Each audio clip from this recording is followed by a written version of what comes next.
Goodbye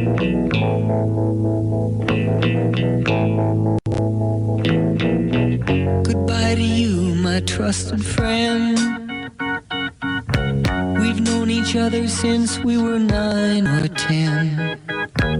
Together we've climbed hills and trees, learned of love and ABC, skinned our hearts and skinned our knees. Goodbye, my friend, it's hard to die when all the birds are singing in the sky. Now that the spring is in the air, pretty girls are everywhere. Think of me and I'll be there. We had joy, we had fun, we had seasons in the sun, but the hills that we climbed were just seasons. Do not ever underestimate the value of the sunshine. Terry Jacks begins our show on this Thursday morning, the 9th of April, because it was on this day, back in 1974, that Terry Jacks went number 1 on the UK singles chart with that song right there, Seasons in the Sun. A little bit of Canadian content for you, too. CanCon, we call it in the radio biz.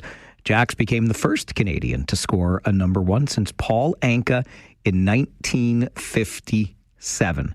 This day in 1974. Seasons in the Sun from a Canadian, eh? Number 1 on the UK singles chart. And as I said, do not ever underestimate the value of the sunshine. I'm getting a mix. I would call this a mix of sun and cloud this morning. It was a little brighter, a little earlier, but we're going to get more of this sunshine during the day. And that's why I chose Seasons in the Sun to start the show this morning, because yesterday, the sunshine, despite the cooler temperatures, the sunshine was a game changer. Multiple people who called this show, which is a good thing. That means not only was the point reinforced about how nice the sunshine was, because multiple people who called in yesterday were talking about what a beautiful spring day it was. A little cool, but boy, oh boy, that sunshine. When Rosie and I were out walking yesterday afternoon, I went T-shirt under a spring jacket. Felt a little cool, I'm not going to lie, but once you got going, it wasn't too bad out there. But everybody, even as we were walking along, you hear people talking as they're picking up their kids from school or whatnot have you. And it was all about how nice it was to see and feel the sun yesterday. An absolute game changer. The other reason that it's a good thing that multiple people called the show yesterday to talk about the weather and just at least mention it when they called in. You're not alone this morning. There are multiple people. I mean, there might be 1 or 2 others, but you are not alone as you join this community, the ever-growing force that is Farwell's Force here on the Mike Farwell Show. We are hundreds of members strong, and a special shout out to my 9 a.m.ers. Oh, I love you early birds getting started right here as the show begins at 9, and maybe even just hanging around the whole time. Absolutely fantastic stuff. One more quick thing on the sun, because can you ever talk about the sun too much? I'm not sure that you can. Bring on the nice weather, and I mean like poignant, okay? No, none of this nice today, cold again tomorrow. Please just bring on the nice stuff. But the sun, in the sun, we could argue that's a place, couldn't we? Places. That is the theme for your All Request Friday this week. And Friday is sneaking up on me because I took an extra long weekend. I was not here on Monday. I am so confused. I mean, I'm confused on the best of days. I'm really confused this week. I have no idea what day it is, what time it is. All I'm doing, and I'm not even making this up, I look at my Outlook calendar every day to figure out what's going on. I'm completely absent my mind and the time of the week. It's a blur to me. But tomorrow is Friday, and we have a few spots left for All Request Friday. Places, songs about places. Could be in the sun, could be a different place. But whatever it is, you can let us know what song you would like to hear a little bit of. I can give you 59.9 seconds of that song on All Request Friday tomorrow. So drop me an email, mike@570news.com. Let me know what song about a place you would like to hear.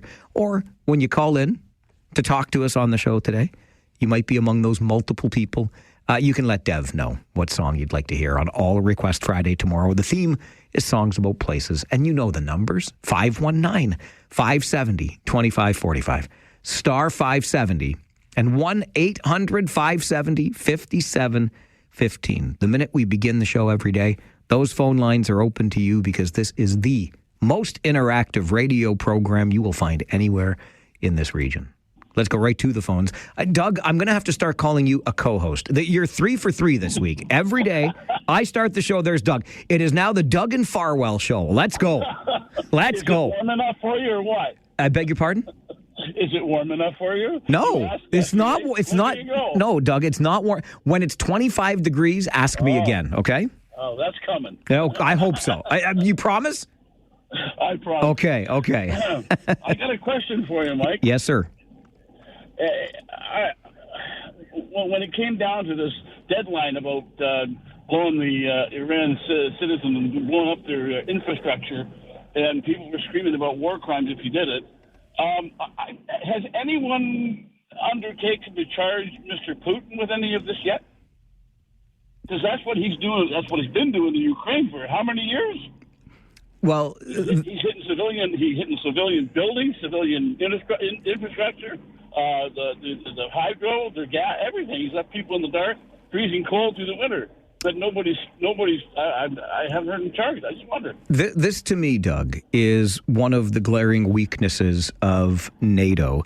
And, you know, we talked yesterday about Donald Trump's threats to withdraw from the alliance. And this is one of those things where, really, when Putin is committing these heinous acts, there should be some sort of check and balance, which I believe, to some degree anyway, NATO should be responsible for checking and balancing, and is not really effective in that regard. Just kind of an aside here. So? Yeah, I would hope so. Yeah, I would too. I can't understand that, to tell you the truth. But anyway, I'm all ears about this former. He's the father of one of the Ranger legends is calling Sault Ste. Marie to win. Well, it's a relative of the Rangers legend, but yes. Okay. It's not the Rangers legend himself, but I'll tell you what, I'm not going to family dinners with this guy after this. Okay, well, I'm looking forward to tomorrow night. Go Rangers. Thanks, Doug. Appreciate it. Good to hear from you. Hey, welcome to the Doug and Farwell show here on 570 News Radio. Doug's out there on the road, and must be a good time for him before he's out of range, because I know he's putting on a lot of kilometers every day. And yes, more on that Rangers legend, or the relative of the Rangers legend, when we get to our Farwell Show 5. If you missed me talking about that with Christine Clark about 10 minutes ago, I'll give you a little bit more information during the Farwell Show 5. Going back to yesterday's show, I started the Talkback Hour, and you're going to have another chance on Talkback today, noon to 1. So, you know, as we go through our day, we'll have conversations about various issues. Maybe it motivates you to call and share a thought. Maybe you don't get a chance to, and you want to call back during Talkback when you have more time, or you've collected your thoughts, or you want to bring something else to the show. Every day, noon to 1. And of course, that means we'll do it again today, because today is an everyday, right? Yesterday during Talkback, I started the hour by ranting a little bit, quite frankly, because there was another floor crossing in our federal parliament, as a long time and fairly deeply rooted, well-established conservative in the Sarnia area crossed the floor to join the federal Liberals. And now, dare I say that the Liberal majority is but a foregone conclusion. Upcoming by-elections be darned. I think that Prime Minister Carney has recruited his way to a majority in Parliament. But I do not support this activity. And it's not just because Conservatives are crossing to Liberals. It's not partisan for me in this regard. I don't care if it's a Liberal crossing to the Conservatives, if it's an NDP crossing to the Greens, whatever is happening. I don't think this should be happening. I understand that our system allows for it. I get that. But that certainly doesn't mean I have to like it, and I don't. And when I ranted about this a little bit on the show yesterday, I was challenged to be less hyperbolic, shall we say, less ranty, and more geared towards a solution to this, which is fair comment. I accept it. I mean, I'm still going to rant. I'm sorry, because sometimes I just get so frustrated that I need to get these things off my chest, and you are on the receiving end of those rants. But I understand that point of view. And one of the things I would absolutely do in an effort to change this, and stay with me here, because this is another one of those things that you simply cannot make up, okay? But if I were interested in change, which I am, I would absolutely support a petition brought forward, and I would advocate for my local MP to bring forward a petition to stop the practice of floor crossing, or at least what this petition actually asks for is, hey, if you're going to cross the floor, you have to go to a by-election first. I think that's all I'm asking here. If you can get reelected under the different color, under the different party's banner, by all means, that's the way it should work, in my opinion. We elected you to office to represent this team.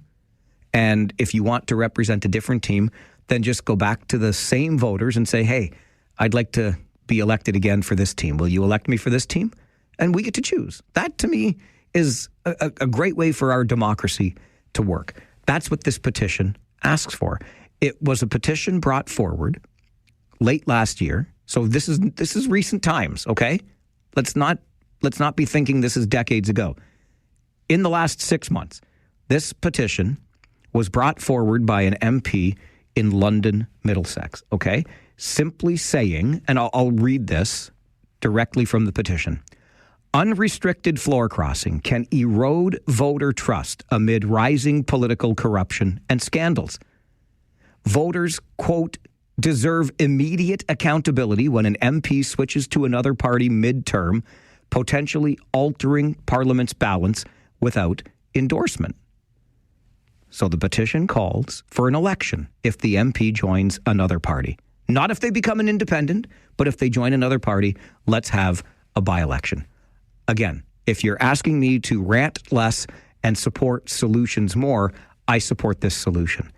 Guess who else supported this same solution? Sarnia MP Marilyn Gladu. The same Sarnia MP Marilyn Gladu who yesterday crossed the damn floor. Like, I'm telling you, you cannot make this stuff up. This January, 3 months ago, Marilyn Gladu supported that petition from her fellow MP. Can you believe this? And she said, I'm going to quote directly from Sarnia MP Marilyn Gladu 3 months ago to a newspaper in Sarnia. Really, Marilyn Gladu says, the whole point of being an MP is to represent your constituents.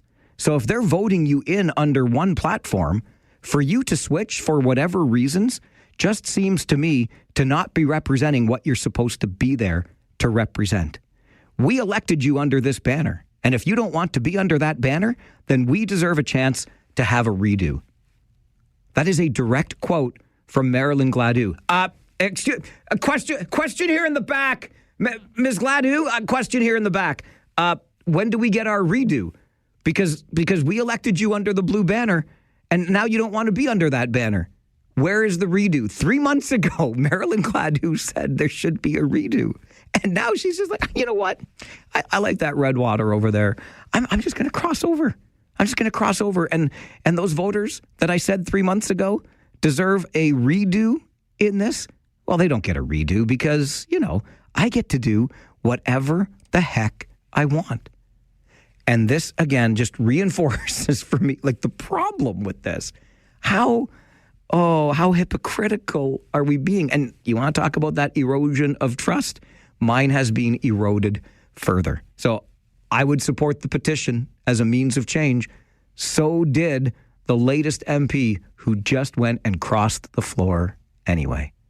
You cannot make this stuff up. 1, 2, 3, 4, 5, 6, 7, 8, 9, 10, 11, 12. I'll tell you what else I never make up. I promise you, this is all verified and fact-checked.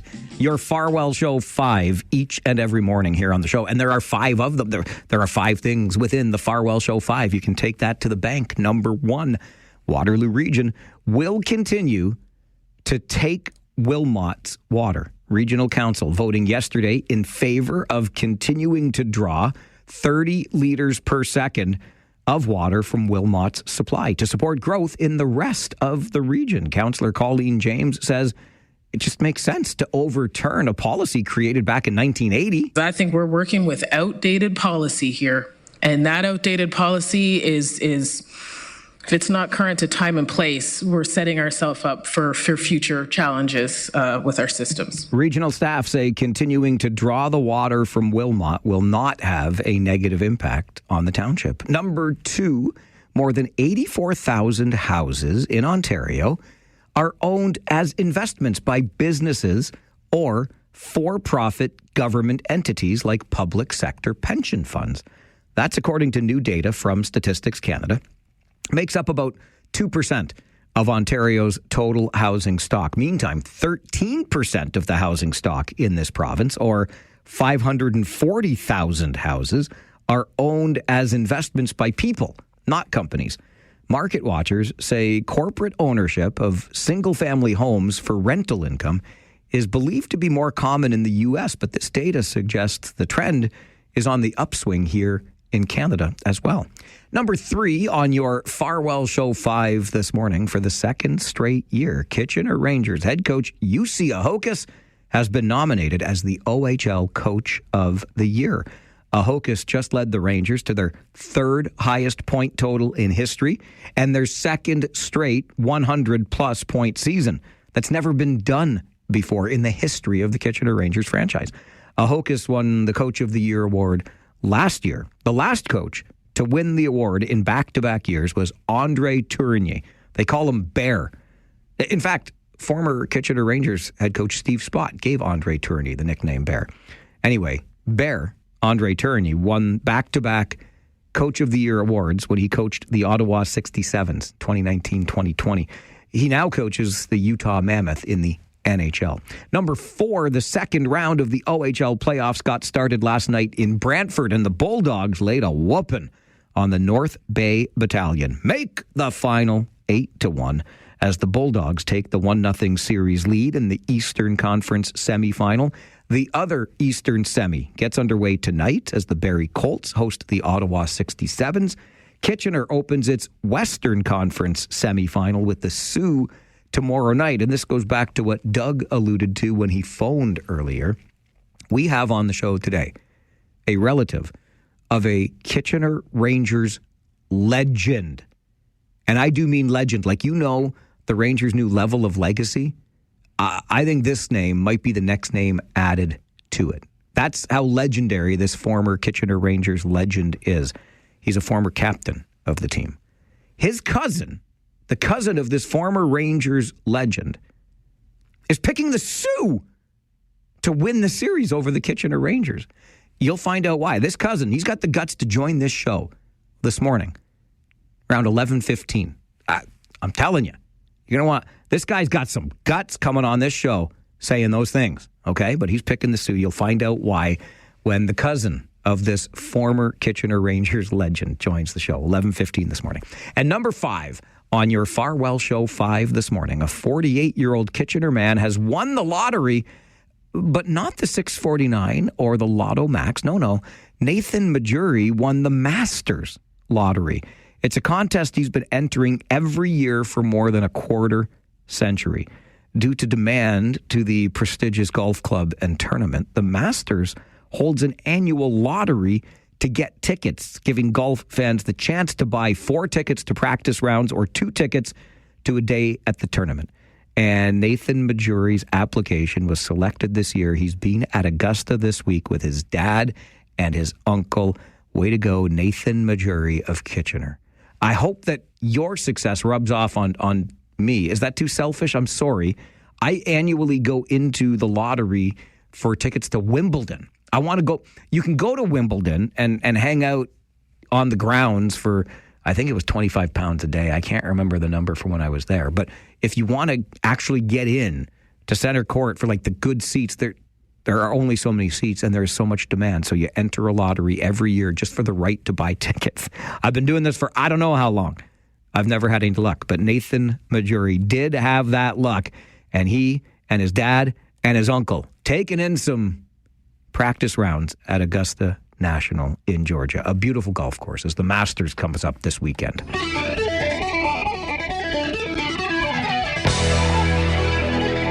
As God is my witness, I thought turkeys could fly. As God is my witness, I have no idea how my friend and longtime, like speaking of Rangers legends, head equipment manager and trainer for the Kitchener Rangers, Dan Liebold. This man is such a golf fan. He is also so dedicated to his job. He's got more than 2,000 games in the. I could go on and on about the legend that is Dan Liebold. He's such a golf fan. And the Kitchener Rangers have to play Friday and Sunday. I hope Danny finds some time on Saturday to sneak in a little bit of golf. But what he's going to do on Sunday, as it's the final round at the Masters and we have to get ready for Game 2 with the Sioux, as God is my witness, I have no idea how Danny's going to handle his weekend. This is the Mike Farwell Show. Your morning wake-up call is coming up. Either you can make it or I will. This is 570 News Radio.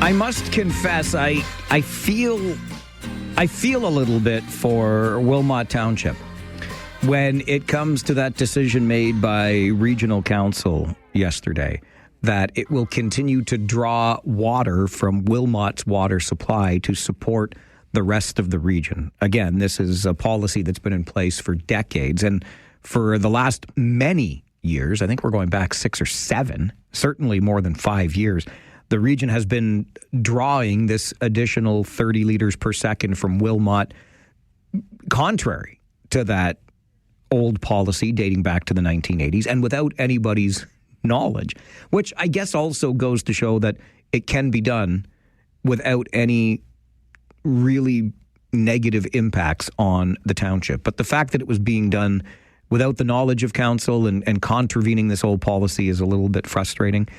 I trust in council's analysis of the report by regional staff saying, look, we can continue to do this without negatively impacting growth in Wilmot. And we are one big happy region. I'm a big fan of that idea, right? So if Wilmot's water can support growth in the rest of the region, then gosh darn it, Wilmot should share that water because we are one big happy family here in the region. But I feel kind of bad the way it worked out on regional council, because you have one regional councillor who represents the township of Wilmot, and that is Mayor Natasha Salonen. And you're up against 15 others from either different townships or the cities around this region to vote against your single vote in all of that. It's a tough position for Mayor Salonen to be in, who, by the way, will be delivering her first ever, the township's first ever, State of the Township address later today. In New Hamburg. I'll be in attendance. If you're there, I hope we get a chance to say hi to one another. Looking forward to hearing what Mayor Salonen has to say. Right now, I hope you're looking as forward as I am to hearing what we have to say from the 570 News Center, because your update is coming. And then let's talk development charges, and specifically the changes to those charges that the province is proposing to speed up housing. But what's the impact on the ground? How is this going to impact the finances, for example, of the city of Kitchener? We'll talk about that next on the Mike Farwell Show. This is 570 News Radio. This is where today's topics turn into today's talking points. It's local and it's Democratic radio at its finest. This is the Mike Farwell Show on 570 News Radio.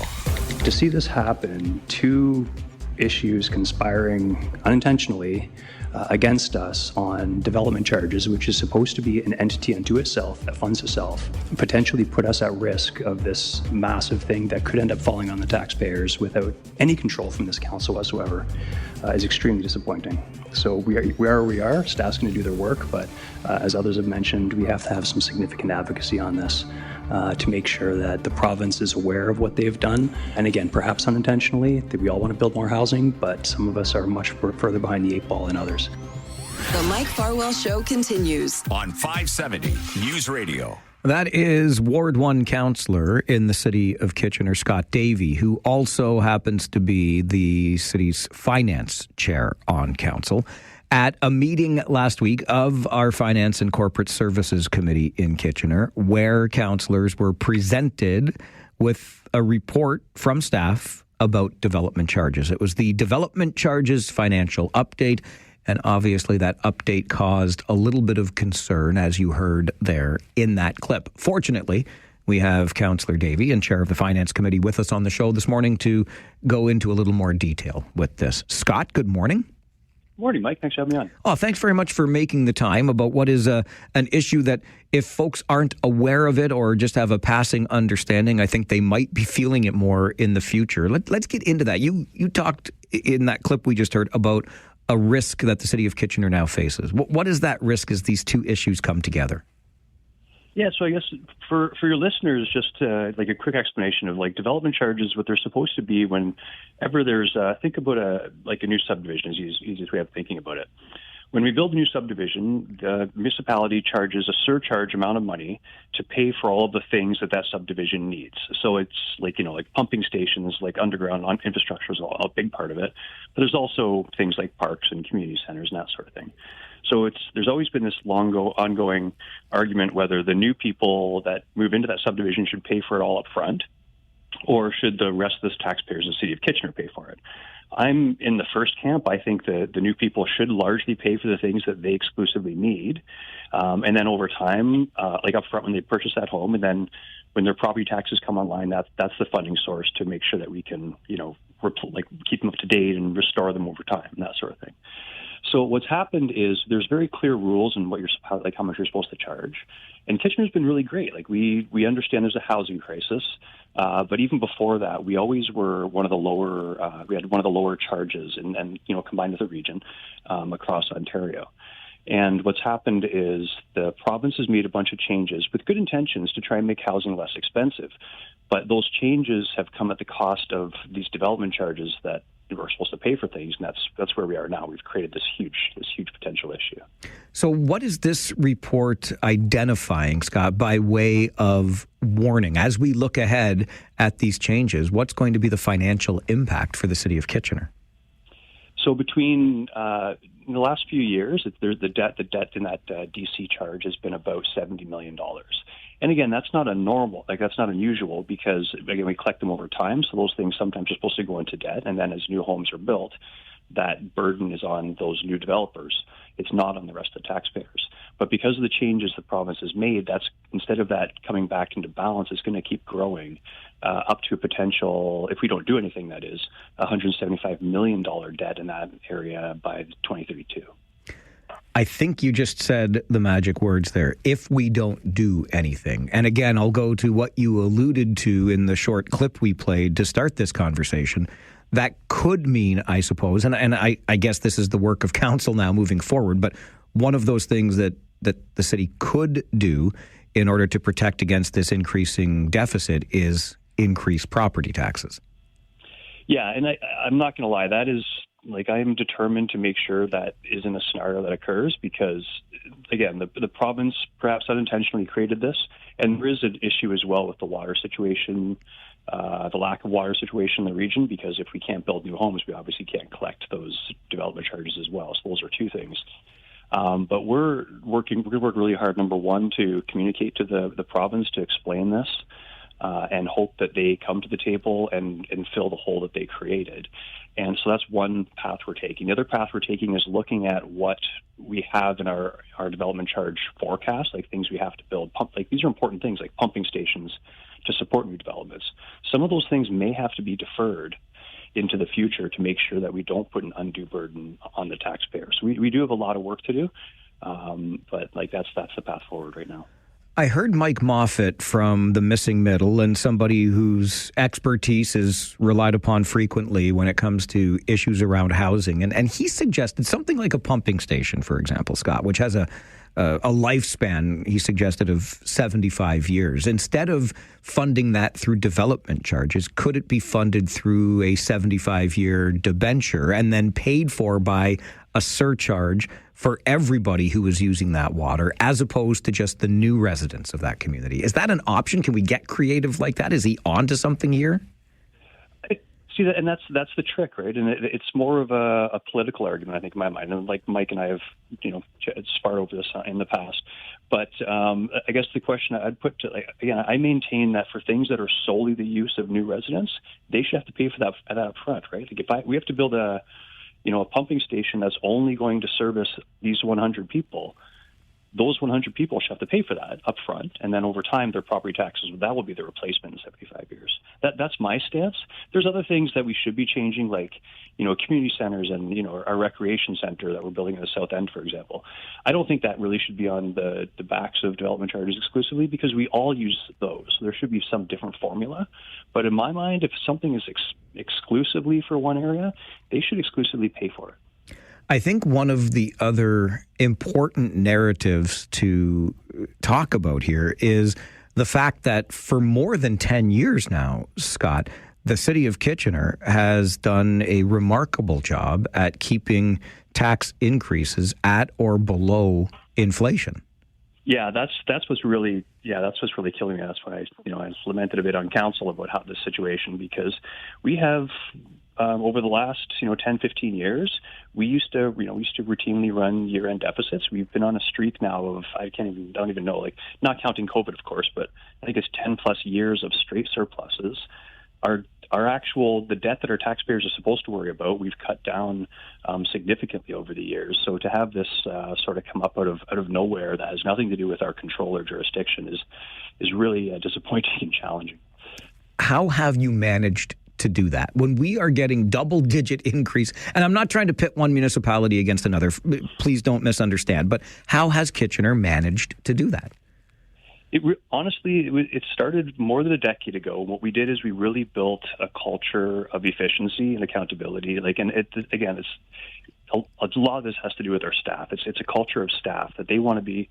They know what we want, and they've been incredibly efficient over the years. And frankly, we'll push back.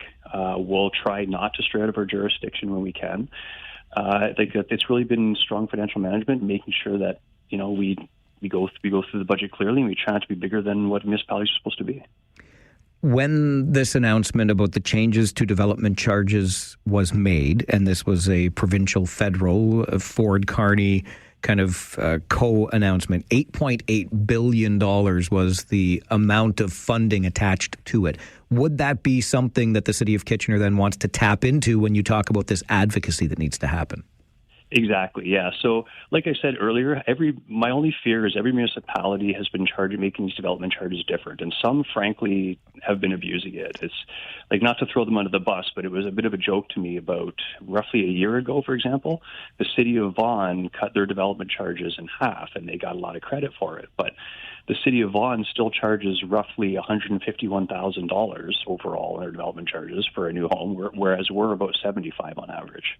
So even though they cut it in half, they're still double us. So my big fear in this $8.8 billion is that they don't look at what municipalities have done for the last 2, 5, 10 years. They said, because I've heard that they're looking for us to cut. When we've already been among the lowest, we should get rewarded for that. So I'm hoping that $8.8 billion, they look at those numbers when they're doling that money out to help us out. Yeah, I think that's a fair point, too. I've described it in the past as some municipalities kind of getting drunk on development charges because, and I sort of understand it insofar as quite frankly, Scott, the severe limitations you have on ways to raise revenue as a municipality. Yeah, exactly. That's the challenge with property taxes, right? Unlike, income taxes or corporate taxes, you're punishing the poor along with, those that can actually afford it. So that's why I'm always extra careful, because, a two-person high-income couple living in a luxury condo in downtown Kitchener, well, that happens to cost the same amount of money as a small detached home that a family of 4 or 5 is struggling to maintain. But property taxes don't distinguish. They charge those two people the same amount of money. So that's why we have to be extra careful keeping those down. So we've got the report that came forward last week. We know what the future looks like based on this report. What now? Obviously, Council and the Finance Committee, of which you are the chair, has some work to do figuring this out and managing this moving forward. Yeah, and our biggest work, I would say, is to make that message clear to the province that each municipality is different in how they've handled this development charge situation. So when they're coming forward with funding, and the feds are doing that as well, and we're very thankful for that, but they need to make sure that they're rewarding those that were, frugal and fiscally responsible, and maybe not doling out quite as much money to those that were not. Scott, really appreciate your time on this. It's a great explanation, and good luck, because this is going to be a tough one. It is, and I'll take any luck we can get. Thank you. All right, appreciate the time. Take care. Take care. Bye. Scott Davey is the councillor for Ward 1 in the City of Kitchener. He's also the chair of the city's Finance Committee. And that report that came forward last week, Development Charges Financial Update, shows that unless the city does something differently, and one of those some things could be increasing property taxes, that the deficit they see in that development charge fund will only continue to grow.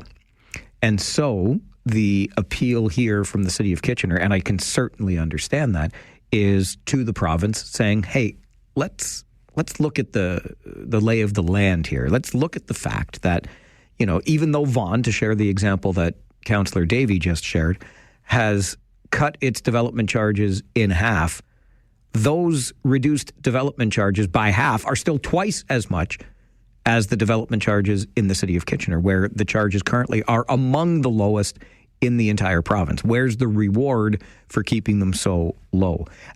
I think this is a fair signal to sound at this point in the game because of what could be coming down the road. And that's essentially the warning to taxpayers in the City of Kitchener, of which I am one, I will point out. I like to complain and kvetch about the property tax increases that I have experienced year over year in the City of Kitchener.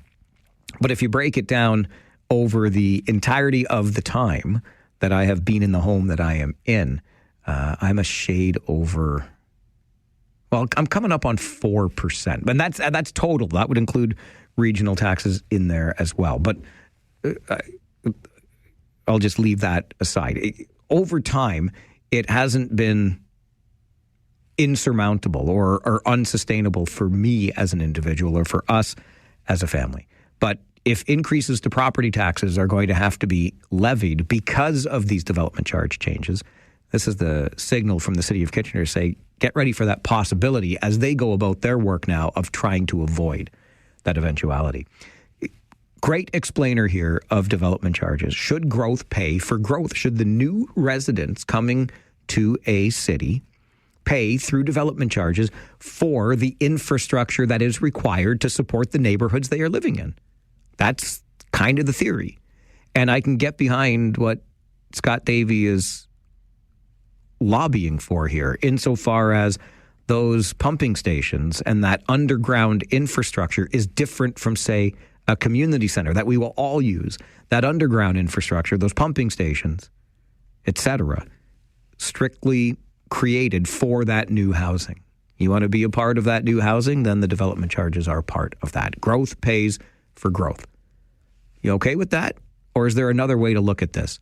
Would love to hear your ways of looking at it. We'll get to the phones right after this. On the Mike Farwell Show, this is 570 News Radio.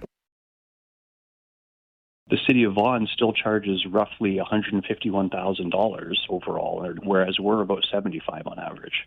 So even though they cut it in half, they're still like double us. So my big fear in this $8.8 billion is that they don't look at what municipalities have done for the last, 2, 5, 10 years. When we've already been among the lowest, we should get rewarded for that. So I'm hoping that $8.8 billion, they look at those numbers when they're doling that money out to help us out. That is Scott Davey, Ward 1 councillor in the City of Kitchener and the chair of the city's Finance Committee.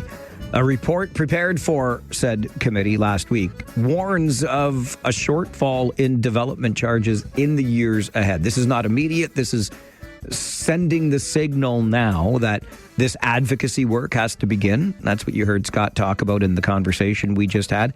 And it's a signal to us, those of us who live in Kitchener, that as these changes are implemented by the province, yes, we all want to build more housing, and reducing development charges may be a way to do that, but the unintended consequence of that may be higher property taxes in municipalities across this province. 519-570-2545, star 570, and 1-800-570-5715. Let's get to the phones, hear from you on this. Dan, good morning. Morning, Mike. How are you this morning? I'm all right, thank you. How are you? Good, thanks. Farwell number 366. Attaboy, I love hearing from a fellow member of Farwell's force. And I'm glad to weigh in early because I have a couple of points. One being, I guarantee you, during the conversation about this morning, the only people that are going to be in agreement, and I think I understand this correctly, the only people that are going to be in agreement with this are people that have already owned a home for a number of years and aren't looking to get into the housing market. Secondly, back in 1992, I bought my first home in Beaton, Ontario, Mike, of all places. That's the only place I could afford. So, in doing that, the town of Beaton, their taxes went up. But you know what? So did their property values, and so did their infrastructure. It improved.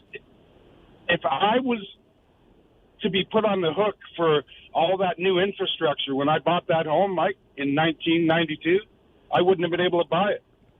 So that's my point, and have a great day. Thanks, Dan. Appreciate that. See, development charges, and I don't know offhand, forgive me, when they exactly came into effect, became a tool that municipalities could use. But as Scott Davey and I talked about, some municipalities have, quite frankly, in my opinion, gotten drunk on them, because essentially it's a new form of taxation that a municipality can apply, right? We've long talked about the challenges that municipalities have. What was the famous saying from Hazel McCallion, Hurricane Hazel, the former mayor of Mississauga? The federal government has all the legislation, the provinces have all the money, and the cities have all the problems. I think that's the way it goes. But for municipalities, the only levers that cities can pull to generate revenue are property taxes and user fees or service fees. That's it. And of course, though we don't necessarily call it one of those levers, development charges are a way, and they can be wildly different from one municipality to the next. But I think Scott put it very clearly and plainly for us that high-income couple living in a downtown Kitchener condominium versus the family of 5 in a home somewhere nearby are being applied the same property taxes, even though that family, a growing family, may be struggling to make ends meet, while that retired couple or high-income couple is not concerned at all about property taxes and the rates that they are paid. But property tax treats both of those households equally, right? It's the most onerous form of taxation. As much as we dislike income taxes, they are proportional. As much as we dislike things like provincial sales tax, the HST, those are consumer or consumption taxes. If we don't spend, we don't pay them. Those sorts of things, right? It's a far less burdensome kind of tax. Even though I feel like you, every time you turn around, somebody's got their hand in another one of your pockets looking to collect a tax out of it. But property taxes are particularly burdensome. And so municipalities would be loath to increase those as we look at how to manage this change to development charges across the province. It's going to be an interesting time. The City of Kitchener is sending out a signal here. I won't call it a warning yet. I don't think anybody's pressing a panic button, but it's like, hey, let's keep our eyes on this because some way, somehow, we're going to have to figure it out. There is an organization in town that would like to figure out how to get greater representation on our local councils. How might they do that? We'll meet them next and find out more on the Mike Farwell Show. This is 570 News Radio.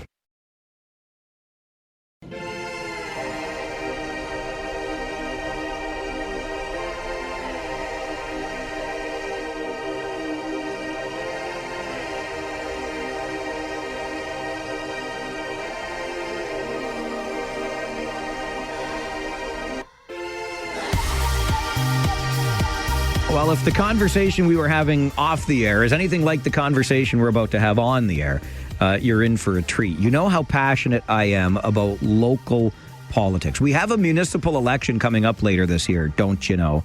In October the 26th. It's going to be an easy day to remember. October 26th of 2026. Easy. And it's the level of government that touches your life every single day more than any other level of government. I really want us to be engaged in this. And that's why I am so pleased to welcome into the studio Tapiwa Zienge, who's a program coordinator with Run for Office Waterloo Region. Tapiwa, thank you very much for coming by. Thank you so much for having me, and you are so kind with your introductions. Well, listen, I would have been less kind if you hadn't brought so many gifts with you, Tapiwa. I've got a new pen in my hand and a few spare pens. I've got bookmarks that you brought because you know I like to read when I'm on the bus. I've got an 8-hour bus trip next week with the Kitchener Rangers. I need these bookmarks. There you go. There you go. And they have very good information on those bookmarks, too. I like it. And also some notepads so I can continue keeping track of the members of Farwell's force. It's amazing. This is thank you. The gifts are unnecessary, but gosh, you really nailed it. Well, I hope I get another invitation then after those. It is a standing invitation for you, sir. Let's start by talking about Run for Office Waterloo Region. One of the things we were chatting about off the air is I remember when it was founded. It goes back some years ago now. Take us back to the beginning, if you could, of Run for Office Waterloo Region and what you're all about. So Run for Office, essentially, we started it as trying to encourage each other to run for political office. And every time we had that conversation, we always went back to the same question: where do I start? Because most of us, even though we were interested, we really didn't know where to start. Like, what exactly do I need to run a campaign? What does it take to even, get on the ballot? So we decided to get together and provide this information to the general public. Now, I just want to mention that we are a volunteer-led, registered not-for-profit organization. So all the work that we do, we don't lean to one political party or the other. Anybody that's willing to and wanting to get information, we provide that information. So we give the back-end information in terms of the last election, the person that won in your riding, they got so many votes. That way it gives somebody a standard to say, hey, if I'm going to have a chance, this is what my target should be. We also look at the general overview of how participants did in the last election or the last couple of elections. We can go back as far as we can. All this information is usually available, but most people don't know where to find it. This information, I think, is valuable to anybody running for office. And specifically, though, what we're talking about with Run for Office Waterloo Region is an intention, a hope to get greater representation across our local councils. Because in all honesty, Tapiwa, when we look across the people who have been elected in this region, not many look like you. Oh, most definitely. And it's all about equal representation, right? Because yes, we might be neighbors, but our needs, our wants, and our concerns are always different. And it's just a matter of also wanting to hold accountable those that we have elected to make sure that they are representing us equally. And the biggest drive has always been to get visible minorities to actually participate in our electoral process. because a lot of us get frustrated to say, hey, my vote doesn't count. Why should I even bother? But we have seen elections that are won by very marginal votes. So which means everybody's vote counts. I think it was in Ottawa not too long ago where an election was won by less than 5 votes. So it's like if one household had all gone, assuming that each household has about 3 people, if they all had participated, they could have swung that election one way or the other. So it's actually equally very, very important to participate. That is why we started this initiative of Project 3000. So how Project 3000, is that correct? What does that represent? So Project 3000 is an initiative that we are launching now, and the aim of the project is to register 3,000 new voters between now and the next election in October. Project 3000 is right here on my bookmark. You said there was good information on that bookmark, so now I know. And I wonder, Tapiwa, if as you try to register these new voters, if you are encountering people who may not even have been aware of the electoral process in their new community. Every single day, every single conversation that we had, we people are like, well, you know what, I can't even get time off to go and vote. People are like, I'm not even registered. But what most people don't know or don't realize is the fact that, yes, you may not be registered, but you can actually go out and cast your vote. All you need is your identification, government-issued ID, and maybe a bill that shows your place of residence. And it takes a little longer if you're not registered, but you can still do it. So we do run into a lot of those situations where people don't know that all this stuff can be done. And that's why we are here. That's why we are providing all this information to the public. Not just that, and we are also encouraging, this is just on the voting aspect of it, we are also here encouraging visible minorities to actually run for public office. So this is another step where, I've gone out and I've registered to vote. Yes, I've gone out and I've voted on election day. But now we do want more people to step up and actually go out and, run for public office. How do you get this message out to those people you're trying to reach?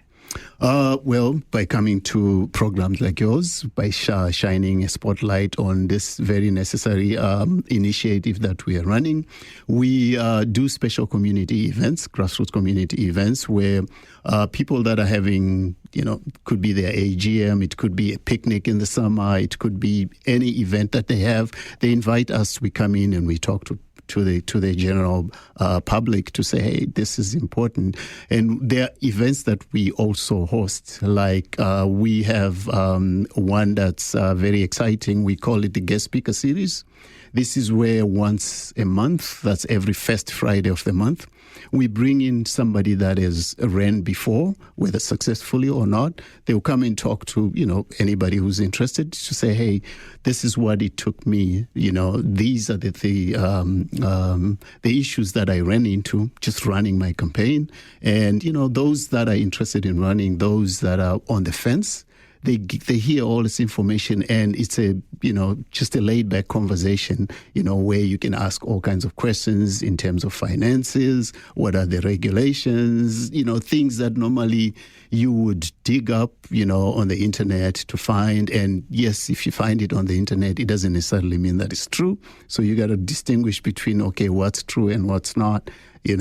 So we provide all that information, not because we have all the knowledge, but we bring in the people that have done it, and successfully or not, and we have those conversations, and it's, open to anybody and anyone. How do you register 3,000 more voters? Do you go door to door? Well, however we can, Sure. If I didn't know already, I would have been asking you to vote. We have a QR code on the bookmark where you can just scan it and it takes you to Elections Canada and you're able to register there. We go to community events. We set up a table and we ask people, those that are not registered or those that are not sure, they can check to make sure that they have. Because a lot of us, we move and then we never update our information, and then our voter registration information gets sent to our old address. It gets lost, or the post office is on strike or something, and and people don't get the information, and then they just end up saying, well, I don't have it, so I'm not going to go. So yeah, we go anywhere where people are. Sometimes we meet people on the street just to have one conversation leads to the next thing, and here we are. It's a lot of work, and as volunteers, I admire the grassroots nature of this, Tapiwa. Why is this work important to you? This work is important to me personally because you are only as strong as your weakest link. So as a region, we are always wanting to be, the best. I know we are growing. We are looking at 1 million people within the region in the next few years. So if we are not strong as a region, we are always going to be left behind. So those of us that are, the weakest are the ones that are either going to, break us as a region.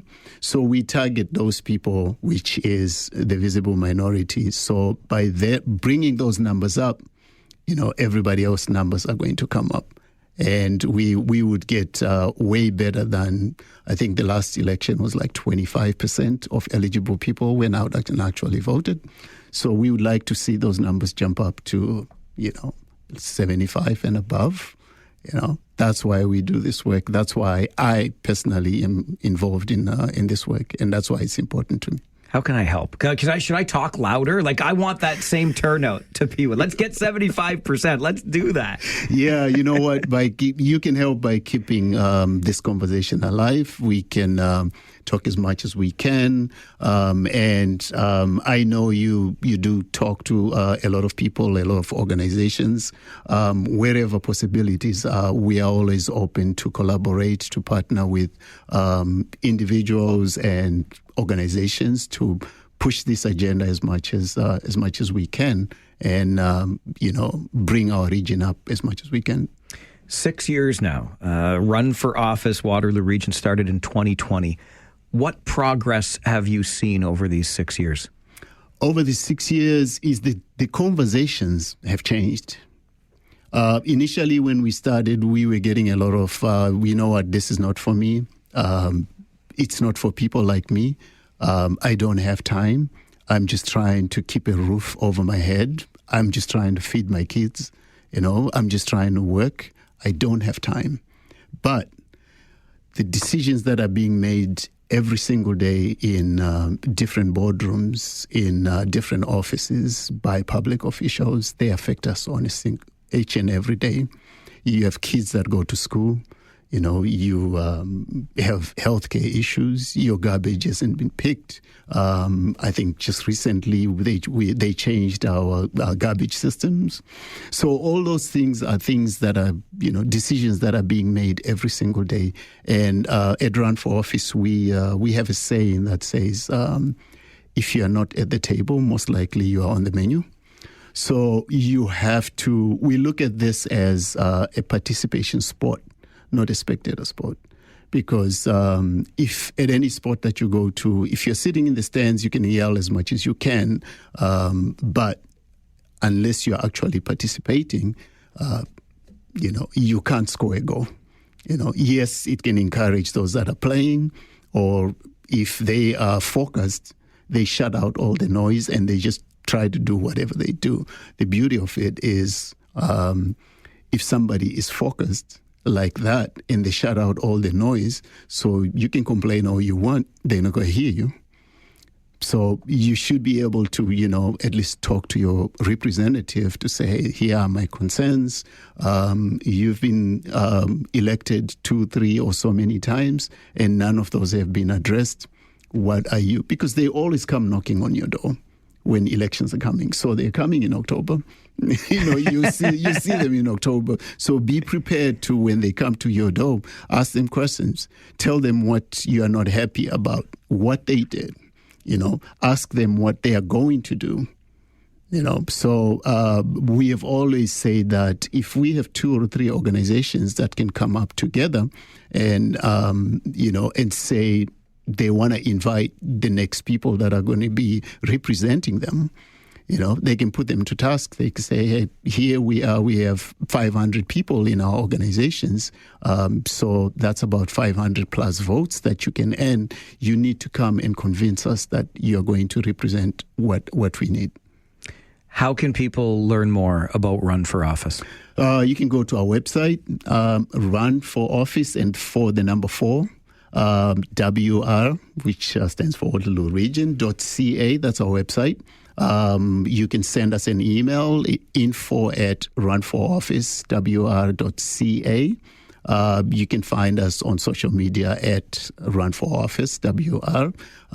Get in touch, let's have conversations. Get in touch if you want to partner with us or collaborate with us. Let's all help strengthen our region.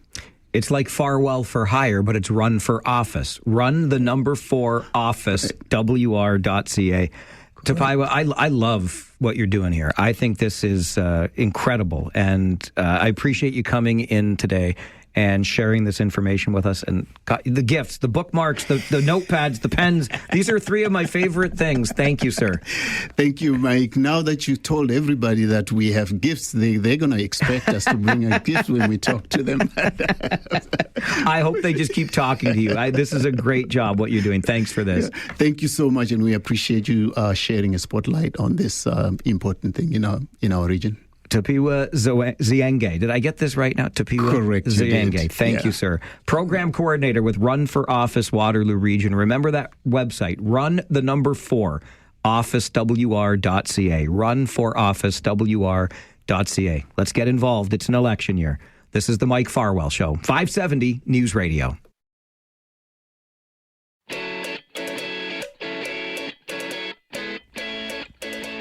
Well, the guest who just joined us in studio certainly falls into the category of not a jackwagon. Am I right? Tapiwa Zienge, program coordinator with Run for Office Waterloo Region. I can't stress enough how much I love what this organization is doing. An effort to register 3,000 more voters in this region. Let's just get involved. How about a 75% turnout for the municipal election? I know I'm preaching to the choir on this show, but the more we can spread the message about the importance, particularly of municipal elections, the better. It's as simple as that. Make sure you check out runforofficewr.ca. Run the number 4 officewr.ca. It is that time of the show where we like to take a moment to remind you that not everybody is a jackwagon. Just in case you get, a little bit disillusioned with things that are going on in your daily life or in the world, whatever it happens to be, we need this reminder and reset. My beloved and I had dinner with my folks last night, and my dad was telling me about reading a recent Tom Clancy novel wherein he found the use of the word jackwagon. And he said right away he thought of me in this show. I'm glad, Dad, that jackwagon makes you think of me. But by the way, Tom Clancy, you can send your royalties to the Farwell Show anytime, okay? Because jackwagon behavior is the kind of behavior we talk about a lot on this show. And we take moments like this to remind you that not everybody is a jackwagon. And for today's reminder of that, I take you into outer space and the Artemis mission, the 4 astronauts aboard, one of them, of course, being Canadian Jeremy Hansen. And in a recent call back to Earth, Jeremy Hansen was talking about some relatively fresh craters that had been found on the moon as they were going around slingshotting, as they did, the dark side of the moon. And the crew aboard Artemis thought that, maybe we could suggest some names for these relatively fresh craters discovered on the moon. And among the names suggested was Carol. And the reason that the crew suggested that is because one of their fellow astronauts, Reed, that was his wife's name. And I have to say was, past tense, because she died tragically and far too young. Mother of Kate and Ellie, Reed's spouse, Carol. And they found a bright spot on the moon that they would like to call Carol. Carroll. This newly discovered crater should be named after the late spouse of one of their fellow astronauts aboard Artemis. And I think that just speaks to how close-knit this crew has become over time, and what a touching tribute to the late wife of one of those astronauts aboard, part of that crew. That's about as good as it gets, isn't it? And oh yeah, by the way, if I wanted to be that guy and say you actually are a jackwagon, like what can the rest of us do for our spouses now that I named a crater on the moon after you, Carol? The rest of us are just down here like schmucks buying flowers every once in a while. I think that is a fantastic tribute. I think it speaks to the kinship on this crew now, and what a job by Reed for his late spouse, Carol, now a name on a newly discovered fresh crater on the moon. Not everybody is a jackwagon. Don't ever forget that. An update from the 570 News Center, and then it's Thursday morning. Living Retired on the Radio is coming up on the Mike Farwell Show. This is 570 News Radio. Hookah chaka, hookah, hookah, hookah chaka, hookah, hookah, hookah chaka, hookah, hookah, hookah chaka, hookah, hookah. I can't stop this feeling deep inside of me. Girl, you just don't realize what you do to me. When you hold me in your arms so tight, you let me know everything's alright. I'm hooked on a feeling. It is that recurring feeling every Thursday morning at this time, in fact. That's how often it recurs, at least once a week. But specifically around this time, that feeling of laughter, some buoyancy in your day, because it's time for Living Retired on the Radio, our Thursday morning tradition here on the show. It is a spin-off of the incredibly popular humor column, Living Retired. That column written by Gary Chalk, and you can find it online, livingretired.press. While you're there, sign up to have it delivered into your inbox every single week like I do. It's a great way to start the week when the Living Retired humor column shows up amongst all of those other emails. Give you a little chuckle.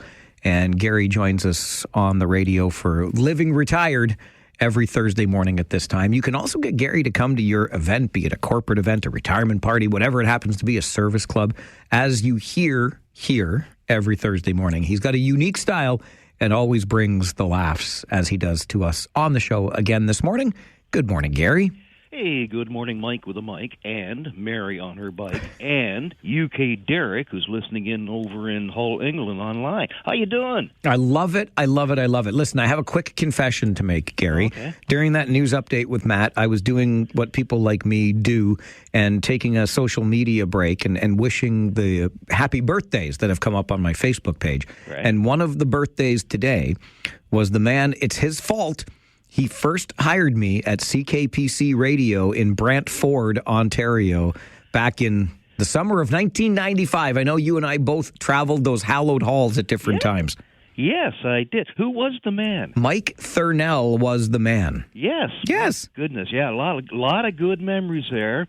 And really good ones, Gary? Are you sure? No, I'm kidding. Well, they were. The only thing is, one of the memories I have is they gave me my promo photograph, and it doesn't hang in the hollowed halls of the Living Retired headquarters here, because I had long hair down on my shoulders back then. Oh my gosh, I love that. Eddie Matthews would soon follow. Arnold Anderson was there. Yep. Dick Buchanan, of course, the owner. You and I could probably reminisce all day about that. Oh, we could. And speaking of days, this past Monday, April 6th, is quite a day here. It was No Housework Day nationally. It was National Coffee Cake Day. It was also National Beer Day. And Monday the 6th was my sister's birthday. It was an important birthday. So what Jan and I did on Monday, no housework day. Boy, we celebrated there. We didn't do any housework. It was National Coffee Cake Day, so I went out and got a coffee cake, and we sat around eating that. National Beer Day, well, I didn't have to go out. I already had that, so we drank beer. All this, we forgot my sister's birthday. Well, there's so much to remember, Gary. That's right. We got sidetracked. Hey, have you ever thought what it would like, or would you like to have been an astronaut and experience weightlessness and float around in space? That ever crossed your mind? It had not crossed my mind until this past week, and I have been so captivated by this Artemis mission that the answer now is yes. How cool would that have been? Yeah, I've been following this thing very closely, too. Now, I think it'd be interesting to be weightless and float around. I do have a lot of experience because I basically floated through high school for 6 years. 6 years, too. Well done, sir. Well done. So the four fellows and the four astronauts, three males and the woman, they went 250,000 miles from Earth. Get this, Mike. The purpose of their mission, as I said, I follow this, is to build a permanent base on the moon for humans, sort of scout it out and see where they're going. So understand their report they're filed. Their first step is to install the speed cameras and ban fireworks. That's right. Make it exactly like it is. Wait, shouldn't we aspire for better on the moon? You would hope so. Oh, gee. They're supposed to return tomorrow. And, of course, the big story is the Canadian connection, which is Jeremy Hansen, who's the mission specialist. Do you know what a mission specialist does, what their role is? I have not the foggiest, Gary. I don't either, but I have a feeling, based on all the media coverage, as mission specialist, one of Jeremy's responsibilities is to look after the toilet. His recent message from way up in there, because they've had a lot of problems with this toilet, was, anybody know a good plumber? And NASA responded, they said, Roger. And he said, Roger who? Yeah, of course. It's like, who's on first? Exactly. What's his first name? Yeah, my goodness. Well, I mean, the toilet isn't working properly in our homes. That's one thing. It's not such a big stink. But, Mike, in space, there's no gravity. Just think about it. Everything sort of floats along. When you're up in the air and there's something in the air, it's not pretty. Yeah, I'd rather not think about that part. Maybe I want to reconsider this astronaut idea. That's right. And speaking of pretty, the other day when the Artemis 2 passed behind the moon, apparently Jeremy said, the view is absolutely spectacular. Then he turned around and looked at the toilet and thought, oh my gosh. So, as I said, Roger, that's one of those space words they like to use from NASA. They use words like Roger, say again, that's affirmative, T-minus, and when you're up on the moon mission, the word they use is on the fritz, and that's toilet talk. Well, Fritz. Okay. Who's Fritz, and how can we get him to help out? Exactly. Well, speaking of help, Mike, Canadians may be able to help with this toilet situation because, after all, we invented the Canadarm, which they use to, I guess, deploy and capture payloads. So depending on the definition of what NASA wants to call a payload, maybe the Canadarm could be maneuvered around to capture other stuff that's sort of floating through the cabin. Ingenuity is something Canadians are featured in this aspect of NASA and space travel. We absolutely are. Yeah, and you have to, though, feel sorry for these astronauts. I mean, I'm sure growing up, all they wanted to do was be an astronaut and go to the moon. As kids, they probably kept saying, I want to go, I want to go. Now they've achieved their dream, they're up at the moon, and all they're saying is, I have to go, I have to go. I mean, I don't make this stuff up, Mike. Here's the thing. When you have 4 astronauts on a mission to the moon, and they're living in, let's call it confined quarters for almost 2 weeks, the toilet isn't working, I'm thinking just hold it isn't an option. Gary, you make me think of taking a road trip with the kids. I have to go. Could you imagine? And you're on board the shuttle now, and you're like, don't make me turn this thing around. No, exactly. And when you have to go, how long do you have to anticipate to get out of those fluffy suits that you're wearing? I tell you what, they'd have to install a catheter for me. Hey, here's another angle. There is another angle to this story, and I heard you use the phrase early this morning, you don't make this stuff up. I don't make this stuff up. The Department of Cell Biology and Molecular Genetics at the University of Maryland. Now, just bear with me here. Okay, can you give me that one more time, please? Yeah, it's the Department of Cell Biology and Molecular Genetics. Thank you. Okay, it's down at the University of Maryland. they got an associate professor there, Brantley Hall. His project he's working on is to conduct a nationwide study to recruit some volunteers, because what he wants to do is map the full spectrum of human flatulence. Come on, Gary. Of the things I thought I might do one day, that is not one of them for sure. No, I can't make this stuff up. Guess this. The professor, has organized his students to help map the spectrum of human flatulence. I checked. University of Maryland, it's considered a top-tier public research institute. It's known for its distinguished representation for their elite STEM programs, science, technology, engineering, and math.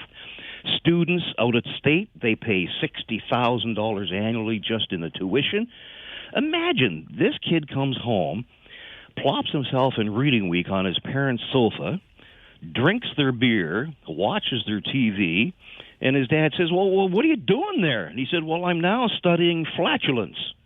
What's Dad going to say? Money well spent?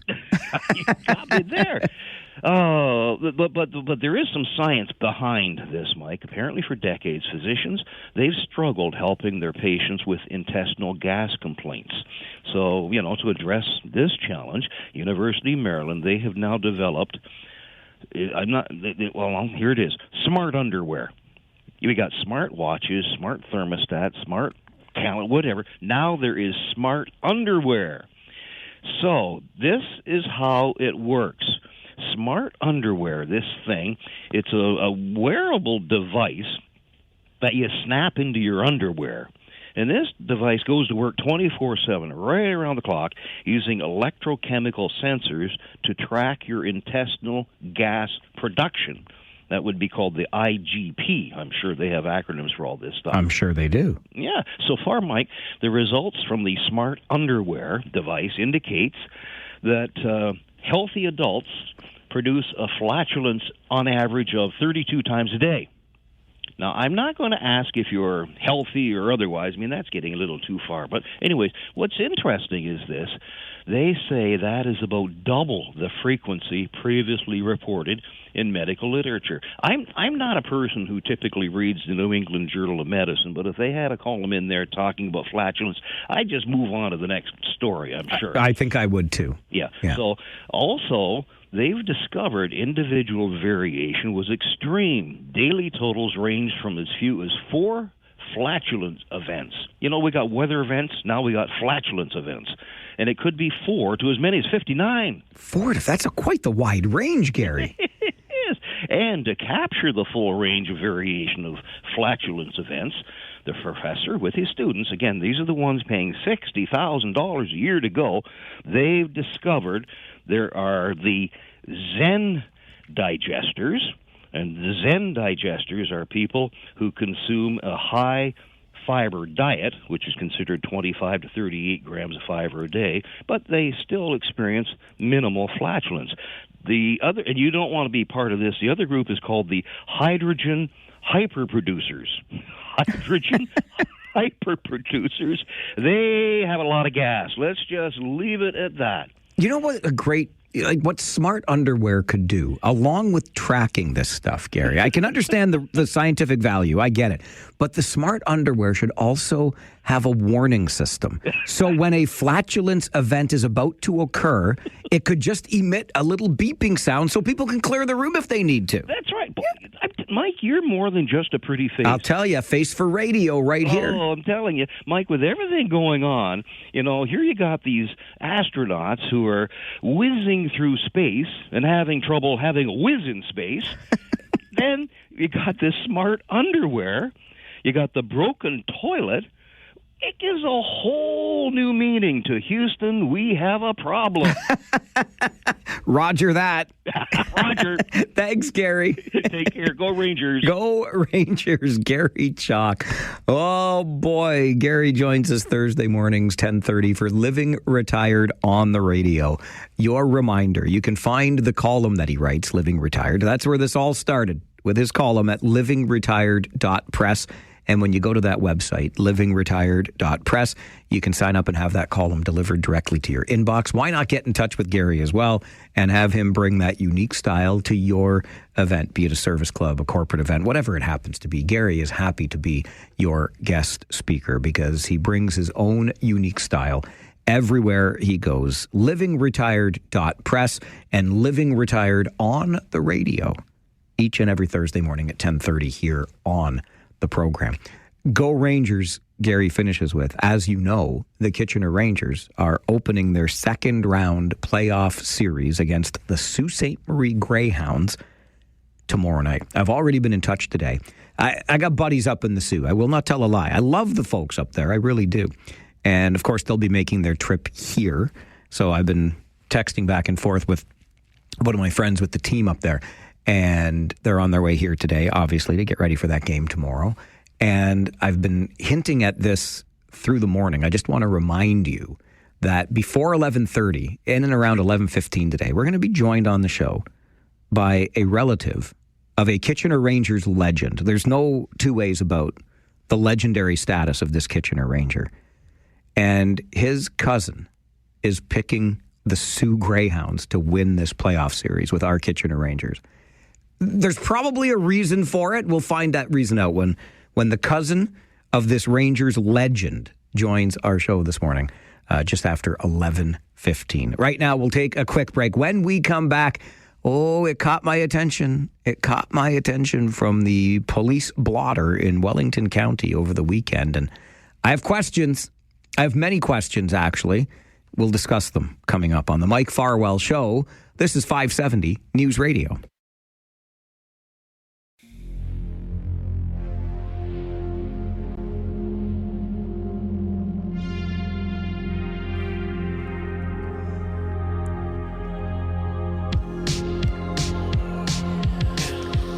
I saw this media release from OPP in Wellington County over the weekend, and it strikes at the heart of something that, if you've listened to this show for more than 5 minutes, you know really chafes my chaps. I have precisely zero. I'm sorry. I know I'm stubborn. I am very set in my ways, but I have zero tolerance for impaired driving.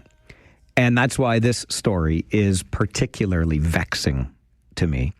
Wellington County OPP report a complaint that came in from a member of the public. Thank you to us, the public, for reporting this motor vehicle that had been displaying signs of impaired driving, almost striking an oncoming tractor trailer and then landing on a curb, blocking a live lane of traffic. Numerous other complaints of the same occurrence happening in real time took police OPP to the scene. And an Acton man was ultimately charged. Here is the kicker to all of it. Again, I have zero tolerance for driving impaired, period. One ought not get behind the wheel ever after having consumed too much alcohol. That's where it begins and ends for me. And I don't think there should ever be opportunities to get behind the wheel again if you're caught once doing this. But the kicker to this story, and not in a good way, is that there were also 3 children in the vehicle with this 32-year-old impaired driver. I hope this man never, and I mean never, operates a motor vehicle again. Because clearly, he cannot be trusted with the privilege.